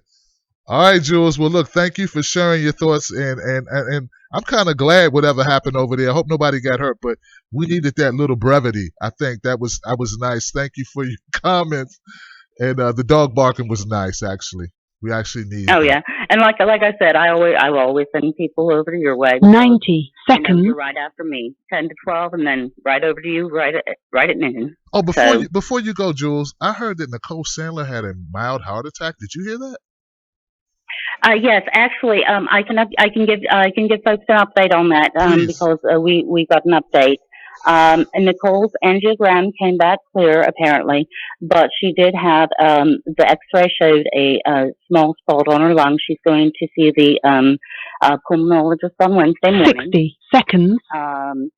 A spot on the lung doesn't necessarily mean anything serious. She just got through with a serious bout of bronchitis. They have the green blue algae going on down there, okay. And so there's a lot of different things that could be going on down there that could cause something to show up on an X-ray. Right. So there's any number of things that it could be. Well, I will definitely tweet her, and I'm going to hopefully get the Wolfpack to also help me in retweeting that. And best wishes to her. Yeah. Definitely. Yeah. So well wishes positive energy. You know, I don't know, other, you know, what the, 10 you seconds. know, other world supposed to do the prayers, but, send, you know, send the really good vibes, the positive energies, prayers if you do them. I know she'll appreciate them. And, she does have another night in the hospital. I know she didn't like that too much, but, and send her some tweets, send her some love on Facebook, folks, because she'll really, really appreciate that. Definitely, Jules. Thank you so much for the information. We're going to do that. You take care now, Jules. Okay, yeah, you too, hon. Bye-bye. Yeah, Bye-bye. bye-bye. Nicole Sandler, great voice. I've been on her show. She's a friend of this show. I read something in the comment section. That's how I found out about it. I overheard it. I was hoping it wasn't credible. I was hoping people just talk. So best wishes out to Nicole, my friend, and I hope that you have a speedy recovery and you're back to doing what you love doing. We need you. All right? All right. 606? 606, you're live with Tim Black. What's your name and where you calling from? Hello, 606. You're live with Tim Black. Maybe you got me on mute. Unmute me so you can come in. Hey. Hello, Tim. Hey, how you doing? Who's this? This is Claudia from Sandy Hook, Kentucky. Claudia from Sandy Hook, Kentucky. Claudia, please tell me what is going on with this Dallas, the shooting, the 2 black men killed in the Louisiana murder, the shooting in Louisiana, the shooting in Minnesota. What is going on, Claudia? Talk to me. It's horrific. It's horrific. I don't know what's going on, but I think a previous caller mentioned that there's that everyone has been under so much stress that it may be bringing out mental issues in people. I don't know. I did want to say that it really disturbs me when I see people saying, well, if he'd have done this or she'd have done that, well, maybe that's why they got, and I think that they do that. I feel like they're picking on the victim, but I think they might be doing that out of fear for themselves. But that just can't be happening because it could happen to me unless, the person did something that could have caused it. Oh, I see what you're saying. Yeah, I feel, a way to like a self-preservation thing where you can psychologically be able to say, well, I'm safe because I would never do what they did, not realizing that it's not one particular thing you could do. It's just it's just what happened. Like you can't really, it can happen to anyone. It really could. Yes, I saw a video done by a man. He was a black man, but I can't remember his name. Age tends to make you forget things, but I do remember what he was saying, and he was trying to say, don't do this, don't do that, because that's how you avoid it happening, and he talked about his fear for his son, and it just tore me apart because people shouldn't have to feel that way because they're a certain color or a certain race, that they have to fear that them or their children are going to be killed while driving their car. Right. And, it's just extremely upsetting. And I saw where you mentioned 600 and some people have been killed so far this year. And I had seen earlier today that 283 were white, 87 were Native American, which I thought was right. Native Americans are such a tiny percentage of the population. Right. And yet, excellent point. Yeah, and you never see any videos of Native Americans being killed. But it may have something to do with they don't have cell phones available. Because when Bernie visited the Native Americans, he said there was extreme poverty. Mm-hmm. And that's another point I wanted to make, is that like you mentioned earlier, that it's people are judging by socioeconomic status. Also, if you're poor, it's as if you have no value, which is ridiculous. Mm-hmm. But and what do you feel about that? Wow, wow. I really don't have a comment for it, Claudia. Just it's a sad situation. Okay. Definitely sad situation. Yeah. So I just know that it seems to happen more in neighborhoods that is lower economic status. Right. But Right. Anyway, thank you again for your show. Yes. I'll let you move on to somebody else. I just wanted to put in my 2 cents. Thank you for putting in those 2 cents. I appreciate you, Claudia. You got it, lady. Claudia makes an excellent point about Native Americans. I've talked about it on this show. I don't talk about it enough. Yeah. Number one group as far as police brutality, Native Americans, by the way. That gets into the whole thing of what's being promoted in the media. Why is that not something that we would all know about? And I'm not a big believer in things just being the way they are just because that's the way they are. Not when there's money involved, guys. Not when there's a way to make money off of it and a way to, get money, save money, get elected, whatever, right? So I'm not a big believer in, it just happened to be the way it is. They just don't happen to report on it. Another thing I'd like to talk about before I forget, because I may forget at the end of the show, Apple said they're going to put out on this iPhone the inability for you to be able to film the police. Now you'll be able to still film your friend punching another guy in the face and putting that on World Star, but you will not have the ability to film police. Now, what would have happened if the young lady was unable to film her boyfriend dying in the car? I mean, that kind of important evidence, right? And even more, Alton Sterling. If it wasn't for whoever filmed that in the next car and from their smartphone, I don't know if it was an Apple product, but we never would have been able to see that video because, ironically, the officers, both of their body cams fell off as they were fighting him. So, just wanted to throw that out there that Apple doesn't want you to be able to film the police. All right. Let me keep it moving, guys. Thank you for holding on. I have a 50. I'm sorry, hold on. 504. I'm going to come right back to you. Let me go to 262. Hey, 262, you're live with Tim Black. What's your name and where you calling from? Yeah, hello, Tim. Hey. Yes, this is Lisa from Indiana. Hey, how are you? And, hanging in there? Overall, I'm doing okay, yeah. These past few days, I have to say, have just been unreal. Okay. Yeah. There's just like a flood of emotions that, everything that has taken place. And, the deal in Dallas last night didn't need to happen. That just was crazy.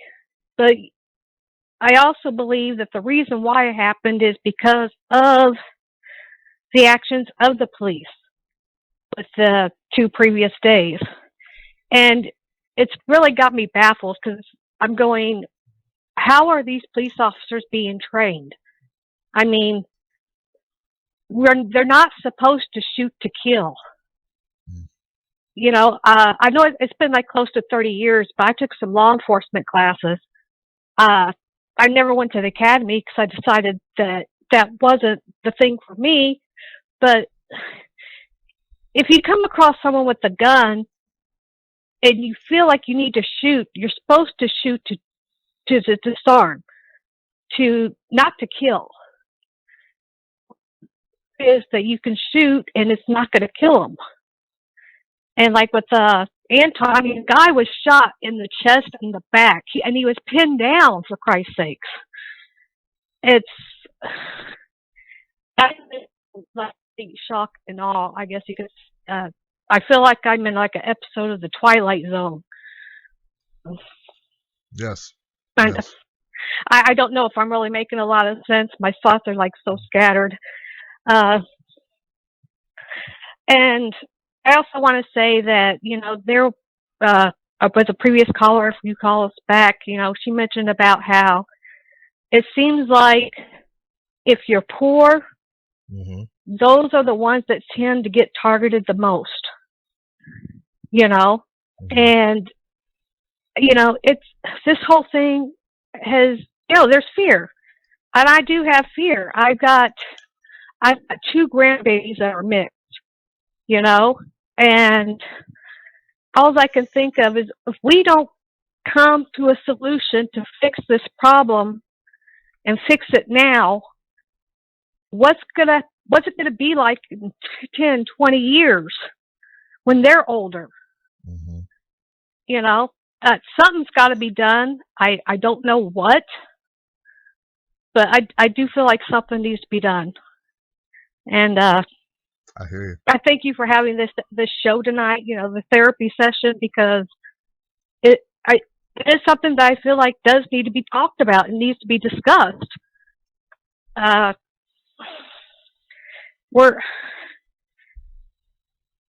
feel like back in when we were studying about civil rights, about all the riots that you would hear about, and that's what I feel like we're going through right now. Like we're at the beginning stages of all these riots that we're going to be going through this all over again.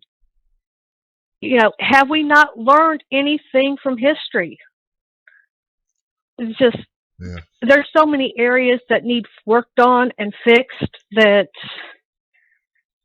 you know, we've got to find a solution. And I do think the election that we have going on right now is playing a part. I mean, you know, we got Trump and we've got them throwing Hillary down our throats. What we need is Bernie. Bernie has been through all this. Bernie is a very smart man. You know, I think he could have a lot of the answers that we need to at least get a start on fixing this problem. And that's really all I've got. Well, look, I want to thank you so much for your comments, and I'm with you. I do believe there is, hands down, Bernie's the best choice, hands down, for this country right now. I agree with you so much. Thank you once again for the call. And you're right. I don't know. We do need to get our hands around this issue. We got to get our hands around it. Different people try to do it different ways. I tend to believe the best way to wrap our hands around it is to have a lot of hands, all hands. Some people think that's crazy, like, you know, that black people should work over there and white people work over here. And I think we should all work together. That's crazy, right? Crazy talk. 504. Hey, 504, you're live with Tim Black. What's your name and where you calling from? What's up, my brother? It's Stella's dad calling from New Orleans. Hey, Stella's dad, how you doing, man? It's good, man. You ready for some more crazy talk or what? Handle your business, sir. Yes, we are. We all are. I tell you. Yeah, you ain't crazy, brother. You're right. It's all about working together. Always, always. You know, the whole problem is in all this separation, us against them. You know, it's always that, talking about groups and stuff. I've got an interesting perspective just because of my life. You know, I'm in New Orleans right now. I grew up in Albuquerque, New Mexico, and I'm Hispanic and Native American, but I look Hispanic, and I got dark skin. Stella, you know, it's kind of crazy. I thought about race my entire life since I was a kid, and just the injustice of what people go through. Yeah, even as a child, just hearing about it and seeing it. You know, growing up, I was around everybody where I lived was Hispanic, so 90%. So, you know, you had a couple white kids, a couple black kids, and one Asian, and, you know, and out of 10,000 people. And a few Native Americans, but you know, you could feel some tension just from what you would hear, you know, from your family members, and but for the most part, I felt white, you know, growing up where I was at, because I felt privileged. I felt, you know, we were the majority. I didn't feel stereotyped against. And when I moved to New Orleans, it was, you know, and I'd visited here every summer since I was a child, since I was 6 years old. My grandparents lived here. And it was a completely different world. You know, I wasn't exposed to it as much because I was a child, but when I moved here at 18 after I graduated high school, I moved here to live on my own. And just to see the segregation, this place is just so much more culturally diverse. And right now, I'm sitting in my Jeep at my job. I monitor termite fumigations. So we cover these big houses with tents, and, you know, I monitor the gas. I make sure nobody goes in. I have several run-ins with police because of my job, and 90% of our jobs are in high-end areas of New Orleans, really nice houses, and, you know, people that can afford these types of things. These jobs are like $5,000 a piece, and I have more run-ins here than I do in poor sections. When we do a poor section of town, there's only a couple people that do my job, and people refuse to go in those areas because they think they're dangerous, you know, and they can be. There's a lot of stuff, you know, it's a socioeconomic difference. And, but I have less trouble in the poorer parts of town. I'm one of the only people that will go. And, you know, black families, they come out and offer me food, and, you know, they want to hang out with me. Here, I'm kind of viewed as an outsider. And, you know, I've had white police and black police come and give me trouble on a job site. And 2 times where I had altercations with them, and, you know, I truly believe this. I believe that it was race. If I was white sitting out in front of one of these houses, I don't think they would have bothered me. And both the white cop and the black cop. Yep. And so, you know, I never experienced that back home, and so I see it now. And so, you know, I've evolved with my view on race and racism. And you know, as I was younger, I was more idealistic. I'm like, well, you know, we all have the same opportunities, whether you're poor or whether you're not. You know, you just got to pull yourself up by your bootstraps. But now I live in the real world, in reality, and I see where it's unfair for people. And, you know, and I see it. I know cops personally. You know, I have friends that are cops. I know good cops and I know bad cops. And it's sad and it's scary. Right now in the city, I can feel the tension in the air. I could be killed tonight by a cop sitting in here, in the dark, with these dark tinted windows in front of this house. And it's because the police are on edge right now here. They were having a protest downtown on Lee Circle. They got a lot of Confederate monuments here, and so that's been a hotbed issue for, you know, over a year now, about removing these monuments. You know, it's a slap in the face to the black community. The black community is the dominant community here as far as population goes. You know, as far as money goes, it's outrageous. You know, the white people are the 1% here. Right. And but they've locked down, you know, parts of the stores and businesses there have put hurricane shutters up. They're hurricane shutters on their businesses because they're worried about violent protests, and they're worried about police getting hurt. And, you know, it's sad that that's what we have to worry about, is violence. And, you know, you brought up some powerful stuff. I didn't get to hear your opening. I'm going to go back and listen to it. But, you know, you brought up some powerful words. Ignorance, I think, is the most powerful one. It starts from the ground up. You know, I don't have solutions as far as police brutality. I mean, we can go for days and days trying to figure out how to fix things, and I think we should. But I think to start at the base, we have to start with education, you know, with each other in our communities, and talk to each other openly, frankly, you know, with whatever it is. Even if you got a racist friend, you have to talk to them. Because, you know, I think opening eyes is the most important thing. People don't want to see things. It's fear. That was another powerful one he brought up. It stems from fear and ignorance. And when we can start there with each other, then we can move forward with solutions to things. It's a culture that, you know, that we live in. We live in this culture where people separate each other, you know, me versus you. And, I hear you. you know, like I said, I could go on forever with this, and I don't want to hold up because I know you got other callers, but Yeah. it's just this issue just touches my heart all the time. You know, my daughter Stella, I'm a single dad, and I raise her by myself. You know, and it's when she was born, her skin looked kind of dark like mine, and her mom's white, and it faded out. You know, in a couple weeks.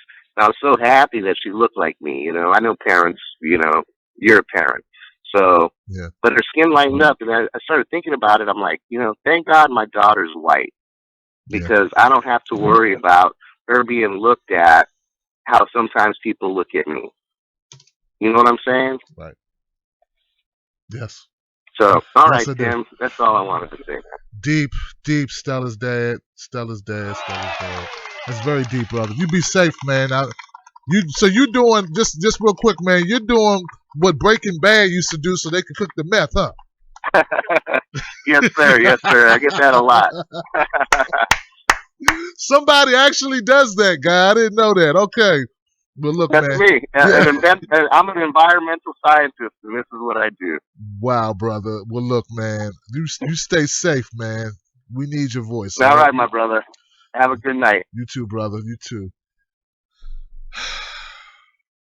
I'm going to try to hold my comments to his heartfelt statements for later because I want to get to everybody on this phone line. And I can talk after the phone line dies. So let me do that. And let me go to my next call. I have let me make sure now. 802, you on my line, and I try to pull you in. 802, how you doing? Tim, are you there? Can you hear me? Yeah, I tried to grab you a while back, so I came back. How you doing? Who's this? Oh, brother, you are such a good man. Thank you so much. I was going berserk. This smartphone nearly became a flying phone. I nearly threw this son of a bitch at the wall. You answered me twice, brother, and I'm talking and it's not doing anything. And I wasn't on mute. I swear to God I wasn't. I swear.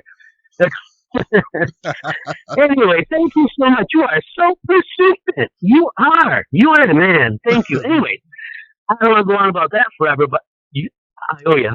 Anyhow, I wanted to say something that I haven't heard anybody else talk about, really.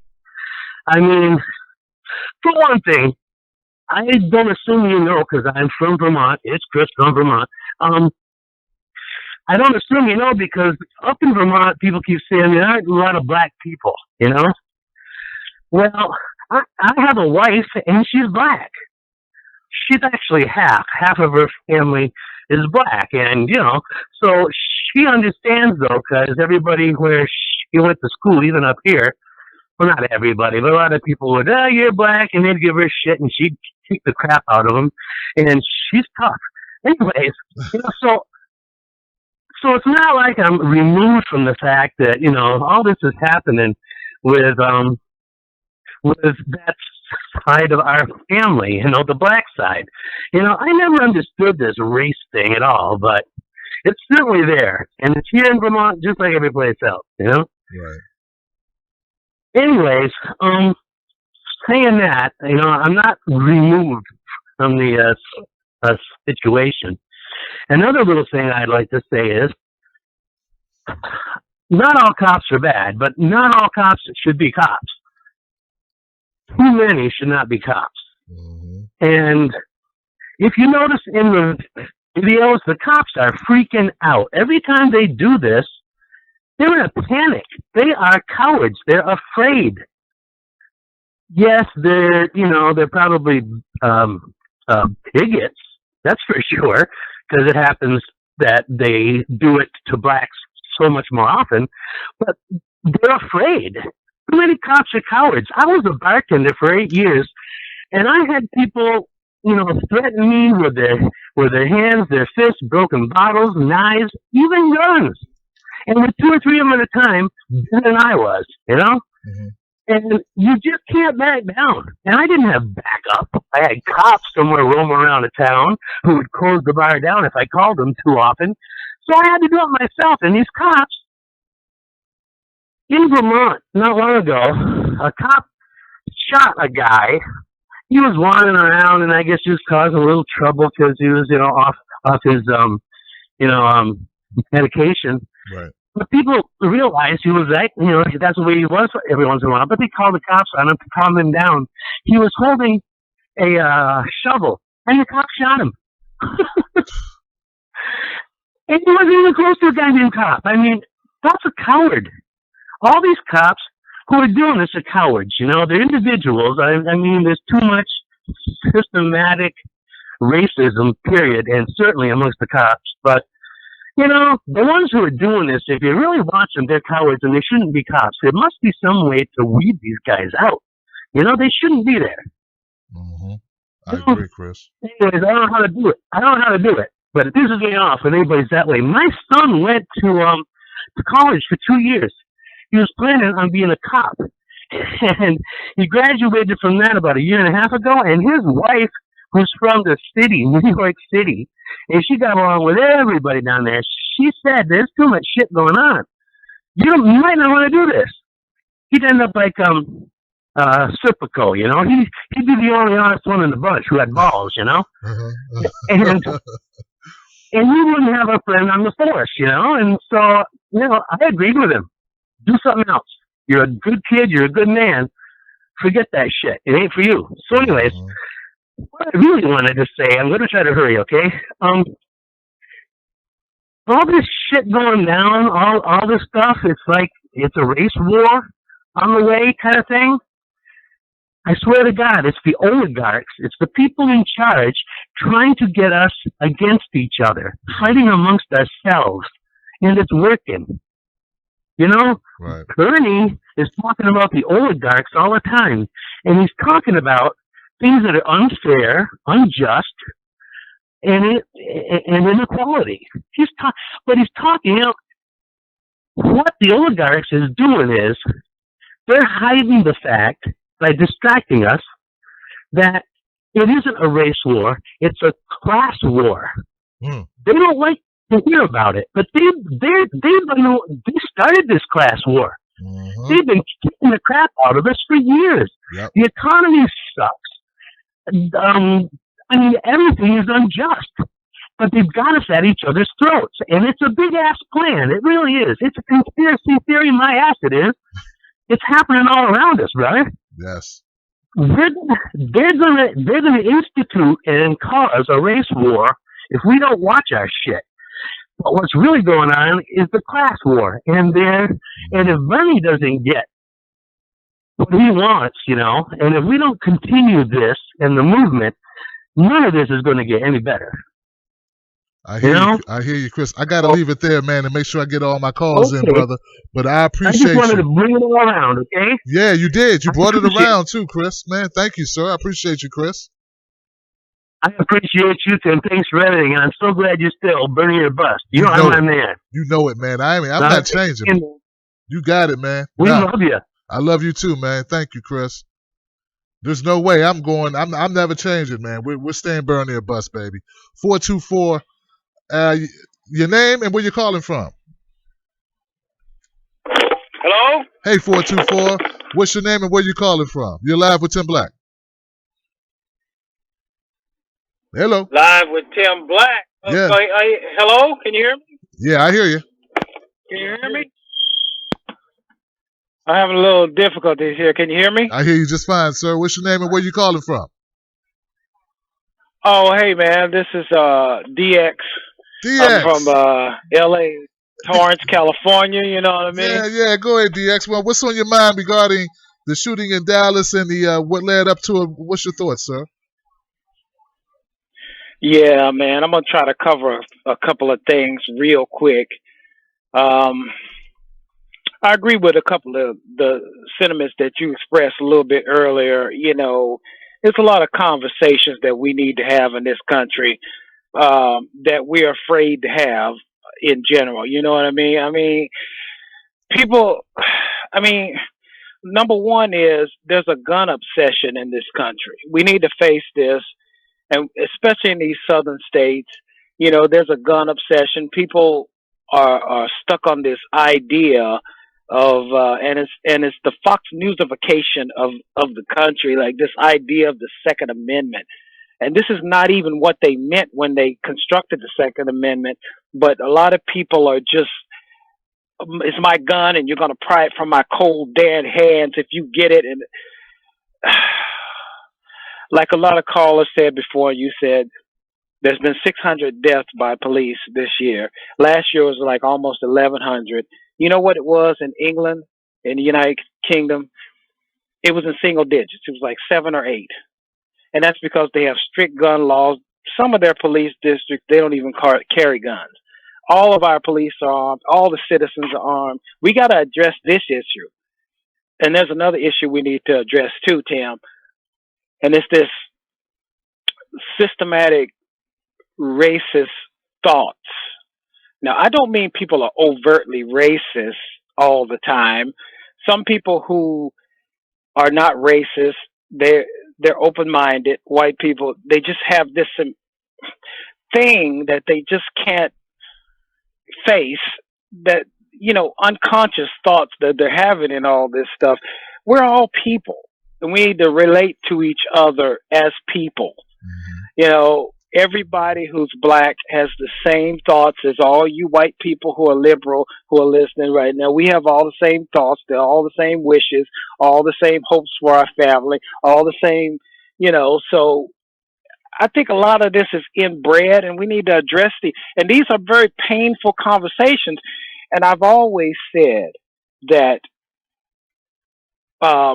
most black people are willing to address these things, but a lot of even liberal white people, they're afraid to address these things. And, you know, you have to come to grips with your own thoughts, because we're all conditioned in this culture of the different one.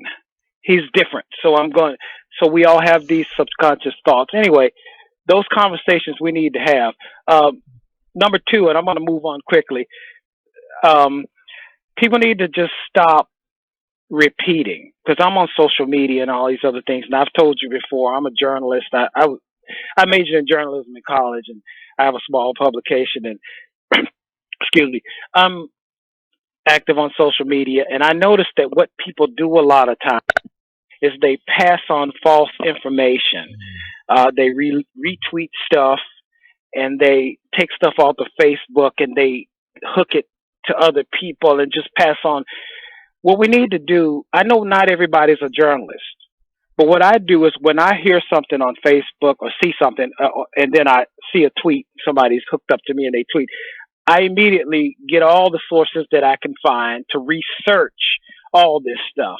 I know not everybody's a journalist, but you got to vet this stuff before you pass it on, because it's like a cancer. You know what I mean, Tim? Right. You know what I'm saying? Yes. It's like a cancer. We can't do this. We need to hold together, all of us, white, black, female, male, gay, straight, transgender, whatever. We need to hold together, and let's vet this information before we pass it on. Just a quick story. I was talking to a friend earlier, and I was talking to her about the Philando Castile case, and she was saying something about, she heard at work that it was a new permit that he got and all this stuff, and they're focusing on the wrong things. I said, what we need to really focus on are the videos that his girlfriend did and all that, is that look how she's accepting that her boyfriend is in the seat next to her, bleeding out. This is a war zone. She's accepting that. She's as calm as she can be. That's what we need to focus on. Why is she calm and the officer is hysterical? He's acting like he's still a threat to him. This is sickness. It's heartbreaking. And then the video of her with the little girl, when they put her in the back of the car handcuffed, and the little girl's like, "Don't worry, Mom, I'm right here. I'm right here with you." It's like a surreal drama. I couldn't even believe that I was seeing this. We have to understand that we don't need to normalize this stuff. The powers that be are warping us to the core. I mean, they're warping us to the core, and we need to stop this. This is This is the ultimate in sickness. It really is. This is just the ultimate in sickness, and we need to get a hold on this. We need to get together. We need to band together and tell the powers that be, you're not going to do this to us. And then lastly, Tim, because I know you got to move on, man, I like to give a few tips to black people out there that are listening to me, okay?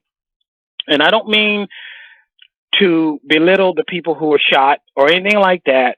I don't mean to second guess, because hindsight is 2020. I know that, but man, these people in these open carry states, Ohio, Minnesota, Louisiana, black people, listen to me.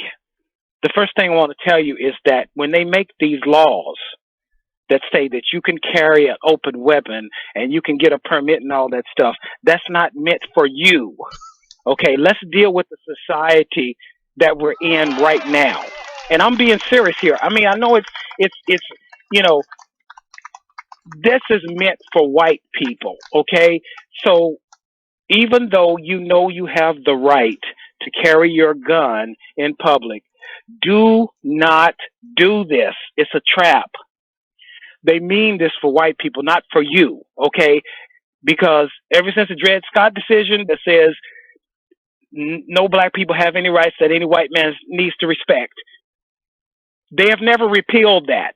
You are not a full citizen, okay? You are not. Let's just face it, okay? I'm not saying be scared. I'm not saying don't protect yourself. I'm a gun owner myself. I live in California, Torrance, California. I keep my gun at home. But if anybody comes into my house or on my property, I can defend myself. But I'm not going to take it with me. If they pass an open carry law in California tomorrow, I would not carry my gun with me because I know it's not equal out there. You can write down anything you want to in legislation. In the real world, it's not equal. They don't mean that for me. Okay, they mean that for white people.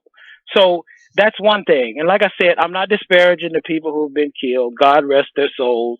And these three over the week, the bloody week we've had, they deserve respect. And my heart goes out to their families and all that. I'm not second guessing anybody. The other thing I want to say to black people is, gotta cut it. Anytime you encounter, gotta cut it, DX. Okay, anytime you encounter a law enforcement officer, just assume that officer is scared of you. Okay, he's just scared of you because that's how it is. So that's all I want to say, Tim. Thank you for having me on, man. Yeah. I will talk to you next time. You got it, DX. Thank you for that call, man. I appreciate you, brother. More than you know. More than you know, brother. I appreciate that call. 410, you're live with Tim Black. What's your name and what are you calling? Where are you calling from? Hey, Tim, this is Ron calling from Baltimore. Ron from B-More, man. What's going on about this? Talk to me, friend, about Dallas, about the aftermath or something concerning that, I guess. Yeah. Well, I have let go of the emotion of it because it can be too much. Bernie Sanders has said that we need to demilitarize our police force. The previous caller just said the police are scared, and they are. We talk about racism, and racism is not only in this country. I lived overseas for a number of years. It's there too. It's a sociobiological thing, and I'll just leave the race part, for another day, right? Because we can talk about that forever and ever. But it does exist, and because we are different from each other. But I'm going to move on and say this about our militarized police. I'm going to do some more research, and I'm going to get it to you. There are so many of our police forces that are going over to Israel and are training. They're training with the military and the police in occupied Palestinian type of training. And I guess the point is The police are not trained to serve and protect. They are trained to shoot, to kill. They are afraid. They are afraid. The young lady called earlier, said, well, when I didn't go to the police academy, but we were taught to shoot, to do. No, I am prior military. I am prior military. I am a former U.S. Contractor for security, for NIH. You're not taught to shoot at somebody in the leg. You are taught center of mass. Yes, sir. Okay? Yes, That's sir. what you're taught. Now, you're supposed to go through all of the de-escalation process first, but these folks that are out here shooting are not trained that way. Bernie has said it. If our police forces are going over to the Middle East to train, what are they learning? Pacification? Hell no. No. They are learning tactics to kill and to have fear amongst the populace. And everybody who is listening needs to understand this. It's what is going on is the crumbling of the ruling elite. The police have gone to the point now where things have tipped over. Where are people getting killed? They're not getting killed in the high income areas. No. Your previous callers have said it. Yep. Where is crime going to take place? It's going to take place where people have no money. Because this is where you want to control people. Why, for God's sakes, I don't know. All you got to do is stay the hell out half the time. You're going to pull somebody over in the middle of a day for a cracked headlight? What the hell are you trying to prove? Confrontation. Interesting. Because that young man who was killed late that night, he was pulled over in the daytime for a cracked headlight? I mean, a cracked tail light? Right. Are you kidding me? Now, everybody has got to turn off mass media because mass media is conditioning people to be scared of each other racially. Interesting. It is by design. I turned off local news years ago because all you saw was who got shot in Baltimore today. You're right. Who wants Absolutely to see that right. every day? It is a conditioner. I got to leave it Be there, afraid Ron. of black people. I got you, Ron. I got to leave it there, brother. Get everybody in. Thank you so much, sir. 718, you're live with Tim Black. Have you had the opportunity to speak yet? No, I haven't, Tim. Yeah. Hi, it's Mimi from Brooklyn. Hey, I came back to you. What's going on, Mimi? How you doing? What are your thoughts about Dallas and what led up to it? Lord have mercy. I'm mad, but I've seen this happen for like 20 years. I used to live in East New York, right? So I've seen what's be going on. And I just want to say this out there off the rip. Like, race is a myth. Like, it is scientifically proven that we are one species. And people suffer because of ultraviolet light from the sun and latitude and climate? Seriously, the pigment in our skin. Really? I mean, it just makes it makes me so mad. So I'm Puerto Rican, and my family are part African American, And I have friends who I grew up my entire life who are African American, and I grew up in the area, and let me tell you, these are the exact conditions where, 5 cops are going to get shot.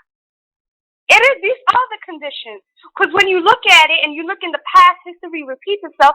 If you remember the Crips became a local gang because of the economic decline, which left many people jobless and in poverty because of racial segregation in California.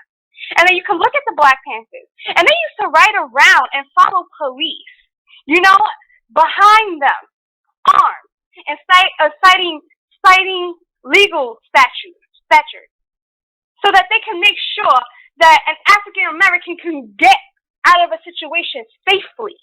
Okay, this is not nothing new. We've been dealing with this for so long. And when people say, "Oh, all lives matter," no. The last time that I checked, African Americans are 33% of the population. 33%. 13. They are a minority. 13. 13? Yes. Look at that. No. Are you? Yeah. Look at that. And you want to talk this? You know how many? Listen, they want to talk about all lives matter when 13% of the population is being killed this way? No. That is not acceptable. That is not. What is it? It's 600 people and it's July. It's half a year. So then what? By December we gonna reach 1,000? Yep. Of 13%? No. But Black lives, Black lives are gone. And I know what they're gonna say. Not all cops are bad cops. Well, where the good cops at? Where y'all at? Speak up. It's time to speak up. Because you're not doing enough. I'm sorry, but y'all have to speak up. Okay? And then 5 cops get killed. And they die. And it stains the entire Black Lives Movement.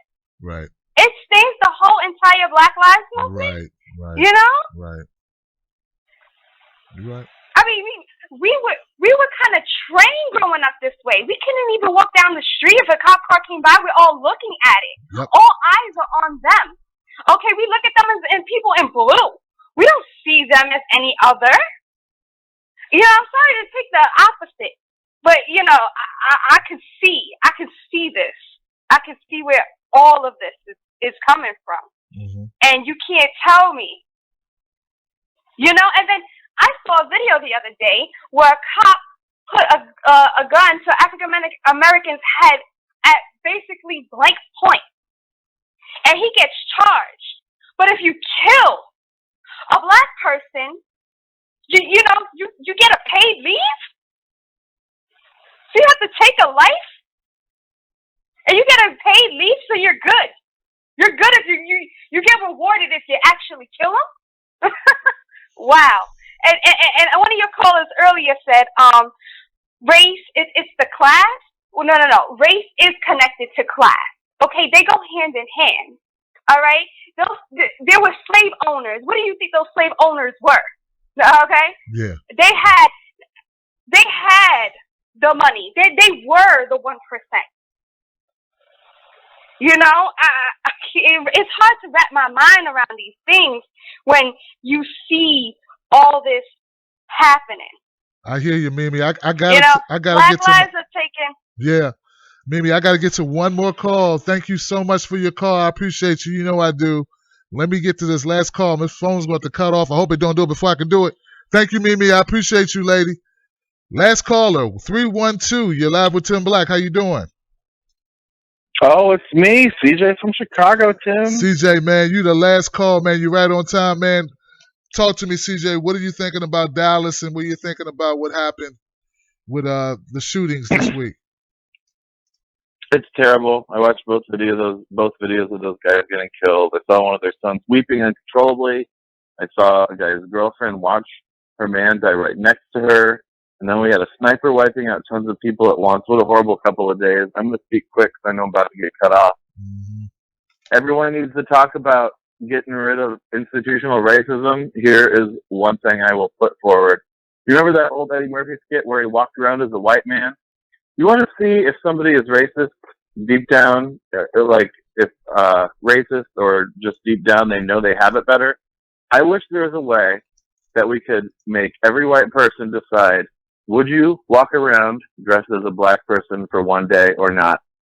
And I guarantee you that would teach them something, because then they think, well, no, maybe not. And then, well, why not? And then they'd have to reflect on that. They would have to reflect on that. It's a huge problem that keeps going and going and going. And none of this is going to stop until we admit in this country that there is racism, all kinds of racism. There's economic racism. There's people being allowed to go to certain schools kind of racism. There is actual racism all around us. And just having a Black History Month isn't going to fix it. We need to face the fact that there are people who do not think affirmative action isn't necessary. That tells you all you need to know, that those people don't think it's necessary. So yeah, that's what I have to say. It's all messed up, but we all need to face the facts and talk about the hard things. And a couple callers ago, he said some great stuff. So anyhow, feel the burn. I'll let you go. Talk to you soon. You got it, CJ. Thank you for your call, man. This is wow, guys, wow. I just want to make sure I get everybody in, man. That was my last call. It usually cuts off in 3 hours on the nose, so I think maybe I got 30 seconds. I think Mimi probably want to talk for the next 30 seconds. I wanted to make sure I got to the last call, though. So, Mimi, if you wanted to finish your thoughts, you can. We got probably the phone will cut off at some point, but you can go ahead if you want. Thank you, Tim. No problem. No, I just want to add one more thing. Seriously, I know that the 5 cops, I'm sorry that the lives taken, but I can see where people are coming from. And the fact that this happened just proves that history does repeat itself. I mean, we had the Black Panthers and we had the Crips before they started doing all the other stuff. And, like I said, 5 cops are killed and it stains the entire movement. But when Black lives are taken, it's, whose fault is that? Who's taking the blame for that? It's yeah. What happened to Alton and Sterling and Philando isn't the first. It's just that we've seen it on the social media and it blew up. But this has been going on for decades. Right. This is not anything new. But it's good that it's waking people up. And it's good to educate on this and to do what is it called? Diversity experiments. I don't know. There's this lady, I think her name is Jane something. She does racial experiments. I think it's called the blue eye and brown eye, where she basically discriminates on someone based on their eye color and makes them feel, what it's like to be discriminated against. It's a really good thing. She actually, makes people feel what it's like to be discriminated. And she's like, look, these people go through this every day. They look in the mirror and feel this. By just looking at someone, you profile them. It's deep, but that's all I have to say.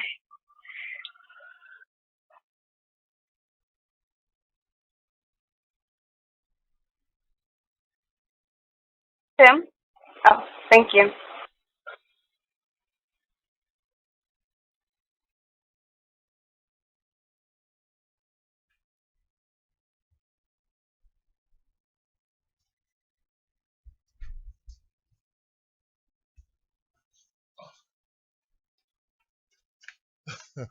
My bad, guys.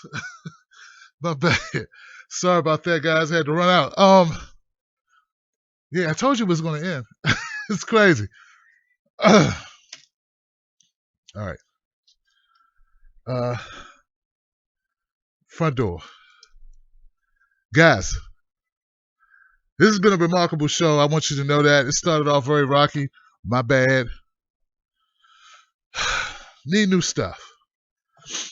A couple points I gotta point out, guys. A couple things I gotta say. Don't blame social media too much, because it's not social media. It's actions. The actions drive the social media. All right? We're watching this film. We're watching Philando Castile. We're watching Alton Sterling, and people have a visceral reaction to it from seeing that.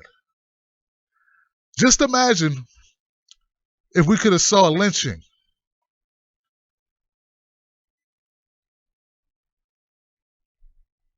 Right?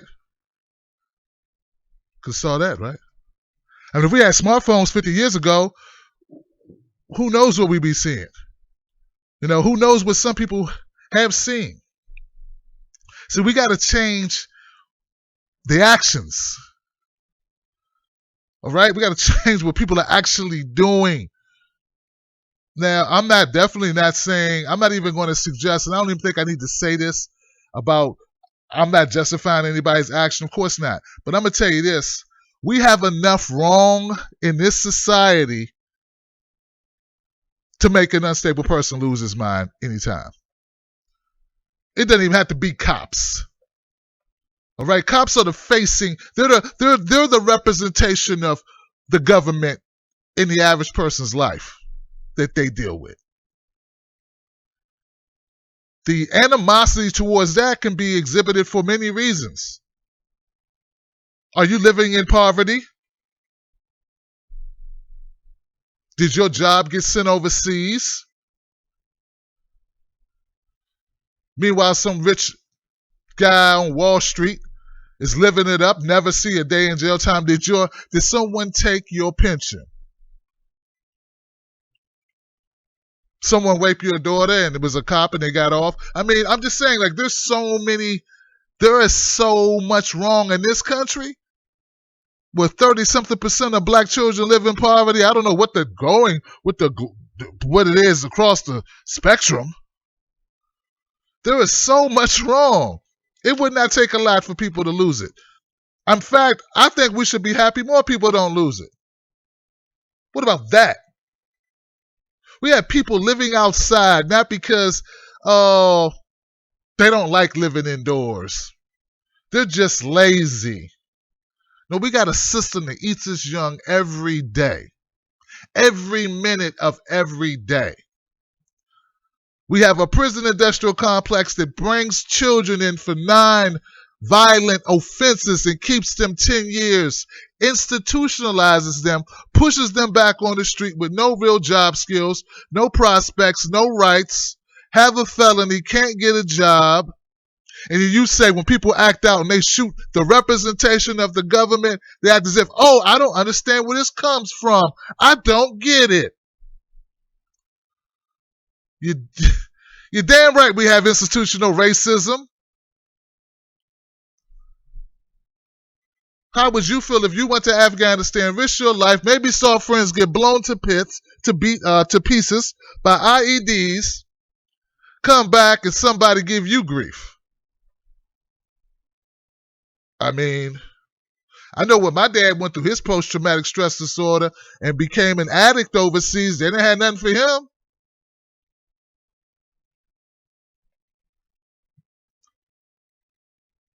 There is so much wrong with this country. I repeat, there is so much wrong with this country that they ain't even thinking about fixing. But you better not act up. Or we're going to blame that act up on your color of your skin. You better not do that. We're going to blame your group. We have generations. First of all, people don't even get it. These people who live in these neighborhoods, this was designed this way. People need to do some research and really understand what's going on in America, what has led to where we are. We didn't just drop here and this is the state. No, this happened it was built this way. Segregation, redlining. People need to really open their minds up about the history of this country. And I'm not talking 300 years ago. Slavery was on. I'm not talking about that. I'm talking about 50 years ago. I'm talking about my parents raising me, and I'm only 42 years old. And being told, you need to learn a trade. Because to them, there was no opportunity in this country for a black man of my complexion. Not just that I was black, but I was dark complected. So the best thing for me to do is to learn the trade. I said, but Mom, look what I wrote, Mom. Baby, I don't want you to get hurt. You black, baby. Come on, you black. And is that because she didn't believe him? Is that because she didn't think I was intelligent? It's not that. It's because I was dark-skinned black male living in America. You understand? That's the way my parents were raised. That's what they saw in this country. This country, not 100 years ago, not 200 years ago, okay? And they had jobs. I didn't grow up on welfare, and that's what I was told growing up. So, thank you for using Blog Talk Radio. Goodbye. So when we're dealing with these things, we're trying to understand what's going on.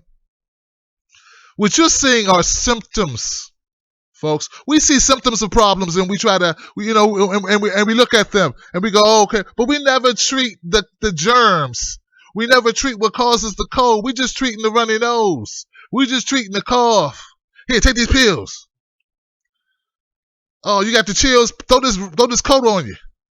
They never treat the real cause of the symptoms, the real cause of the disease. And that disease is racism. That disease is, what's my analogy, guys, about now?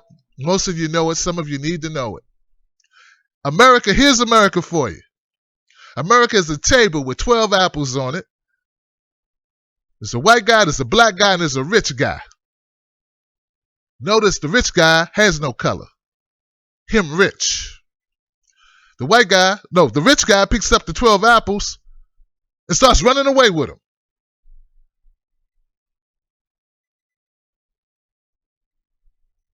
He throws one apple back on the table. Hey, to switch it. He throws one of the apples back on the table and looks at the white guy and says, hey, that black guy trying to take your apple. And then he runs out the door, goes home, he makes apple pie,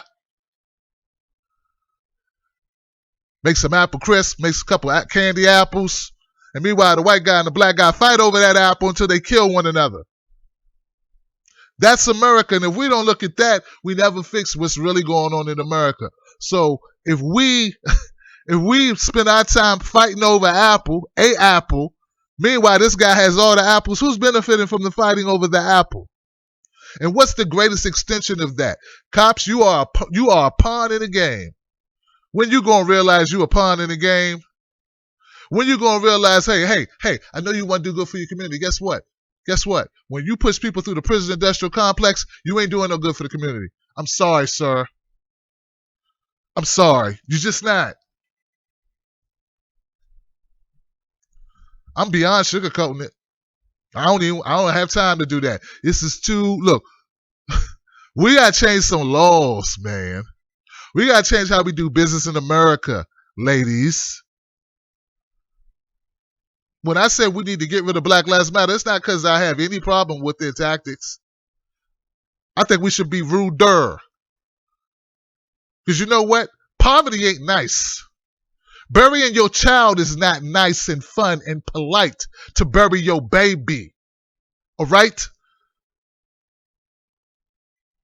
But I'm tired of people using the name of an organization, and it has been sullied so badly by lying mainstream media to the point where I'm thinking it's losing its effectiveness, and we got to spend too much activity trying to defend it. Oh, it's okay for you to say you want equality, but be nice about the way you say it. You are so removed from reality, it is pathetic that you don't understand the rate that minorities are dying by police violence, that you think you got a problem. It's two houses, one house on fire, and you want me to talk about all houses matter.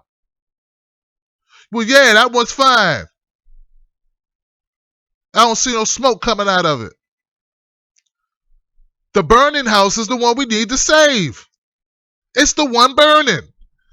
What are we not understanding? But see, the reason why people have a reluctance or a misunderstanding there is because they have these embedded negative connotations, beliefs about black people.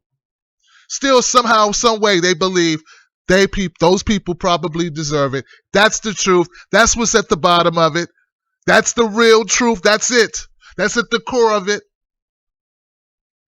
If I see one dog limping on 3 legs and one dog walking fine, I'm going to go see what's wrong with the dog that's limping. That's just natural. For you to have a problem with that, for any reason, means you either watch A, too much Fox News, 2, too much Alex Jones, 3, you were raised in a very warped, backwards household. You need to detox your brain. All right? The whole black on black crime and all that stuff, that's a whole nother story. That's America's beliefs about black people being used on itself. And then you blame them for it. So we can get deep and talk about this stuff. Dr. Joy DeGruy. Much better explaining it than I ever could be. So, one last thing about social media, one of my friends brought up, I think it was DX, because he's the journalism man. I'll tell you this, I learned the hard way as I've become more popular, that the more popular you are, the more responsibility you have. I was just telling my new friend Ralph, I said, man, I remember I used to be able to tweet whatever I wanted, say whatever I wanted. That's because nobody was paying attention. Now if I tweet something that gets to the person, I say something about Charlemagne the God, he respond like, hey, what? Say something about Van Jones. Van Jones like, hey, man, what's up? What you talking about? Well, let's have this conversation. It's like, so what I'm saying is, the bigger your reach, the more you're responsible. You have to take a responsibility for what you put out in social media. All of us do. Because you are influencing people. You are reaching people. So you have to fact check yourself. It's a pain in the butt. It really is. But you got to do it. Or don't tweet it. Or don't post it. Know what you're talking about, because it affects people. I know I have to try to do, I have some people that I'm working with, like Ron who called up tonight, Dr. Cat, James Edwards, various people who have sent me information, because research is important. I'm putting together my own little research team. People who are freely giving of their time because they have a vested interest in the best information being put out. We all do. You do too. You have the same responsibility I do. Maybe to a lesser extent. But when you're posting on social media, it matters. Okay? So that's the other point.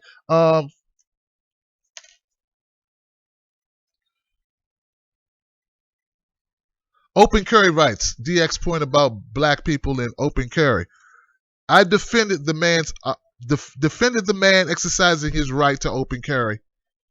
Because we know in Dallas it was a man who was open carrying in a place you can open carry. And for some reason, because he was open carrying, and now we could say it could have been anybody. If it was a white guy open carrying, they would have made him a suspect too. Yeah, come on, man. All I'm going to ask you to do is keep it real with yourself. That's all I'm going to ask you to do. Not going to tell you you're full of it. I'm going to tell you to keep it real. And if you are keeping it real, you need to keep it realer. I agree that man should have been able to open carry. I'd rather he didn't. I agree with DX. And I know it's his right. Don't get me wrong. I know it's his right. It's my right to not have to give a cop the play-by-play as I reach for my ID or my registration. Okay, I'm going to scratch my nose now. I'm just going to touch my nose, officer. Here I go. I'm touching my nose, officer. Here I go. Oh, I'm touching my nose. Okay, I'm putting my hand back down. There's nothing going on. I'm not doing anything. I don't want any problems. Please don't shoot me. Do you know I've had to actually say things similar? I'm going a little further with the nose thing. But I have had to do that. And you know what? I will continue to do that, because you know what? Even though I know I should not have to do that, I like to make it home to my kids. So don't talk to me about rights. Let's make it home. All right, guys, that's all I got. Very good calls tonight. I'll tell you something. You can see a lot of things in life, right? You will see a lot of things in this life. If you go around the country, if you'll see things. You can go to a show. I went to a show. I went to Myrtle Beach one summer. I saw a dog riding a tricycle. It's funny as I don't know what to say. It's hilarious, right? I think it was a unicycle too. It's crazy, right? Circus Soleil, right? Hilarious. I've seen a dog ride a unicycle. You know what I haven't seen? I haven't seen a rich person go to jail. I mean, I've never seen it. I know I've heard this happen. I've never seen a rich kid locked up for marijuana possession. But I know guys, poor people that happen to lots of times. And I know what happens. I'm just saying. So yes, we do have a class issue in this country. Once again, police officers, I know you want a profession. Hey, I understand. You may have got into it for great reasons, just like our politicians did. Politicians got into being politicians for very good reasons. Some of them, right? Not every politician was like, I'm going to suck the world of all the money, and I'm going to lie to people, and I'm going to tell them what they want to hear, and take the money, and go on big trips, and I'm going to do stuff, and go golfing with people, and never get anything really done. I want to be in Congress. Not everybody, that was the motivation. But it's the system. It's the system that is broken. The system. And you know what? Actually, I don't think it's broken. I think the system is running exactly the way it was intended to run. And that's what makes it even more diabolical, more scary. So thank you guys so much for tuning into the show tonight. I appreciate you sharing your thoughts, sharing your beliefs. And just having it out. But make no doubt about it, guys. We are the change we are looking for. You and I. And shows like this are so important because it gets the average regular person to hear someone keep it real, and it helps them process whatever they're thinking. And remember, guys, we got to stick together, because if we don't stick together, we're going nowhere. In my opinion, this whole deal we got going on here, it ain't nothing but the rich people trying to take our cornbread. That's right, the rich, the elite. And I'm not talking about you because you got a nice car. I'm talking about rich, man. So many cars you can't drive. And I'm not talking about rappers. I'm talking about wealth. They're walking up to you and they're going, you know what? Middle class, lower class, no class, can't afford class people. I want to know if you gonna eat your cornbread. I want to know if you're gonna eat your cornbread.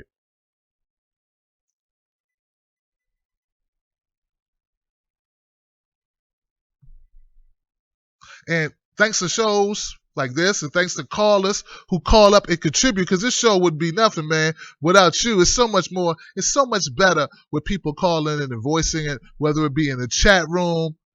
Because believe me, man, you go to most videos, you ain't going to have constructive chat rooms like this. Come on, guys.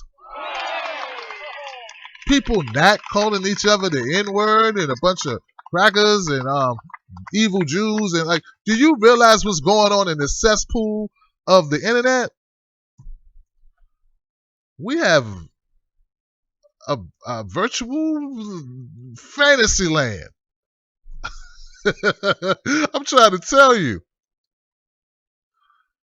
So anyway, collectively, we all stand up and we say, nobody take no cornbread from me. Nobody take no cornbread from me or us.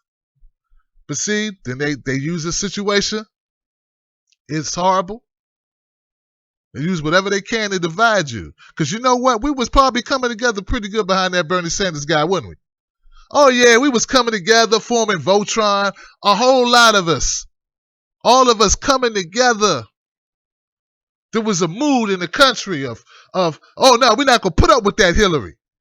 You know, a year ago they probably would have slid that right on past us. We would have totally overlooked Hillary, but not this year, not this time, right? We became aware of it, and we got Trump saying the system's rigged, and we got Bernie going, oh, forget him. He's Trump's crazy. The system is. We need to dismantle it. We need to break it down. So what they do? They try to take our cornbread. Maybe I ought to eat your cornbread. Don't you fall for the banana in the tailpipe. I ain't falling for no banana in my tailpipe. Over 600 people have been killed by police this year.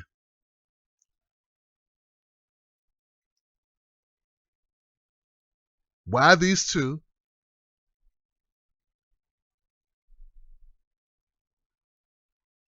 I'm just saying.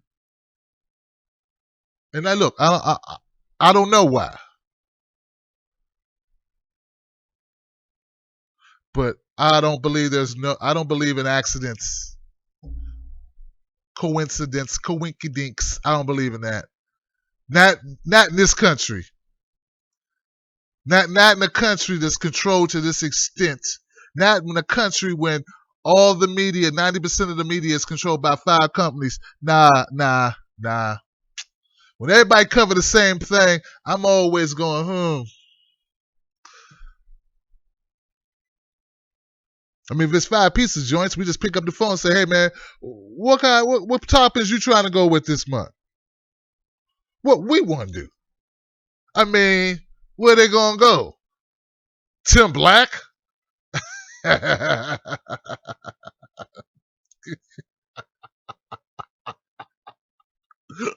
Come on. H.A. Goodman. Who are these people? Oh, some little startups on the internet. Oh, please. But we stick to our guns, guys, and we stay together. We stay united.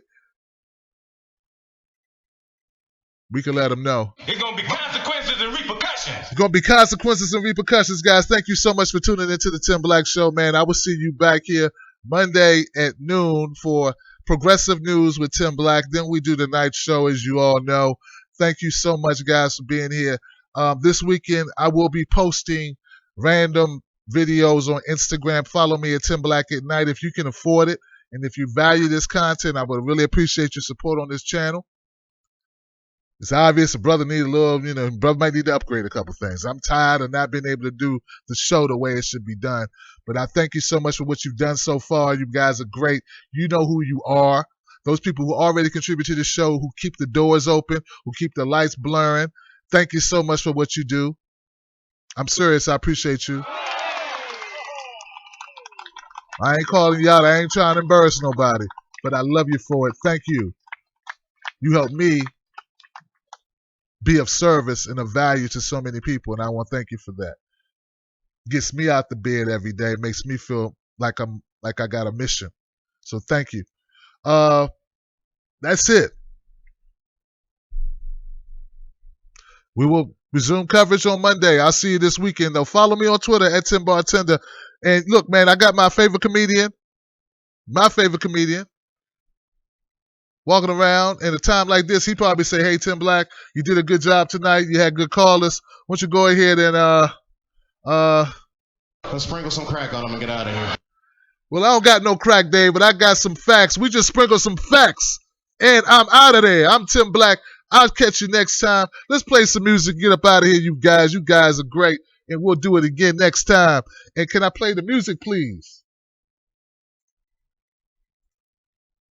Can I? Let's try that one more time. Can I play some music, please? I think I could. Can I play some music? Let me try it this way. There it is. Tim Black. All right, y'all. Tim Black. Tim Black. Yes, I am. True. Funny. Tim Black. I am TimBlack.com. Tim Black.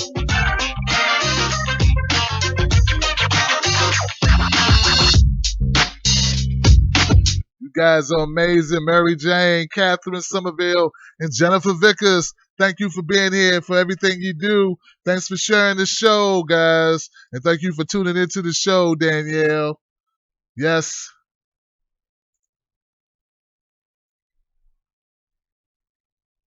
Let me see if I can catch up to some people on YouTube, man. Thank you for all my callers. Great callers tonight. Lorali, Lorala, Malika Love, Wolfpack. Shout out to my moderators, Liberty Not a License, Momo Pineno, Oz, Iron Man Oz, When I Rap, Yes, Yes, Yes. And to my social media people, Nicole Luongo, Malika Love, and Kate Loving. It's all that. Are you feeling all that love? That's a lot of loves. Shout out to my man Zalazar for doing the digital editing on my videos, and my friend Momo Pineno for his graphic work. He's fantastic. Shout out to Chuck and Matthew for working on my website. Matthew, come on, Matthew. You can do it. We need you to hit that tape across your chest. We need you to finish the race, sir. Come on. We need that website. And guys, shout out to you too.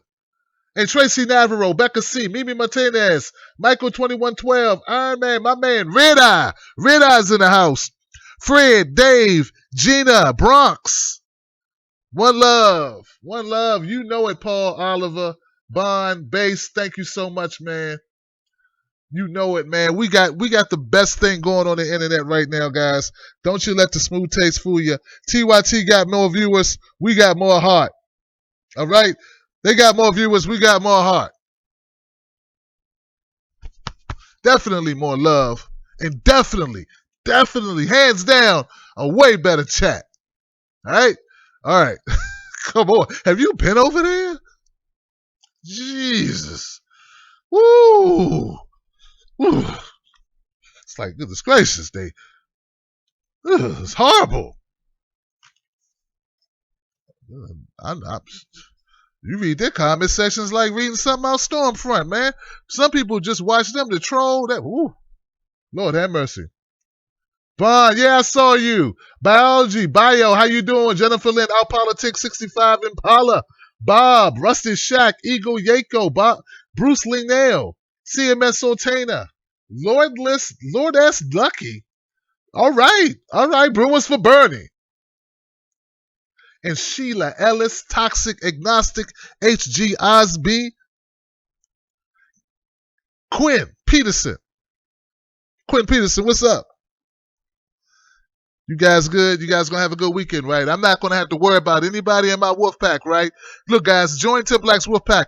Pick up a shirt, make a donation, start contributing to the show on a monthly basis. $5, $50, $150, $5,000, $50,000. Come on, Rocky De La Fuente, you got it.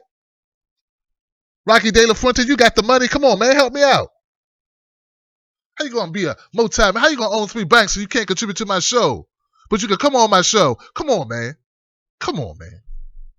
I don't want to be accused of a bribe. Man, if you don't help a small businessman try to get his multimedia on, come on now. How you gonna owe 3 banks, been on my show and I doctor 3 videos to make them look good for you, and you can't give a brother a donation? What is going on here, man? I wish I owned 3 banks. I know one video creators, my guy Tim Schmoyer wouldn't have no. I would be donating to him. I like Tim Schmoyer, guys. I'm just shouting him out because I just like his stuff.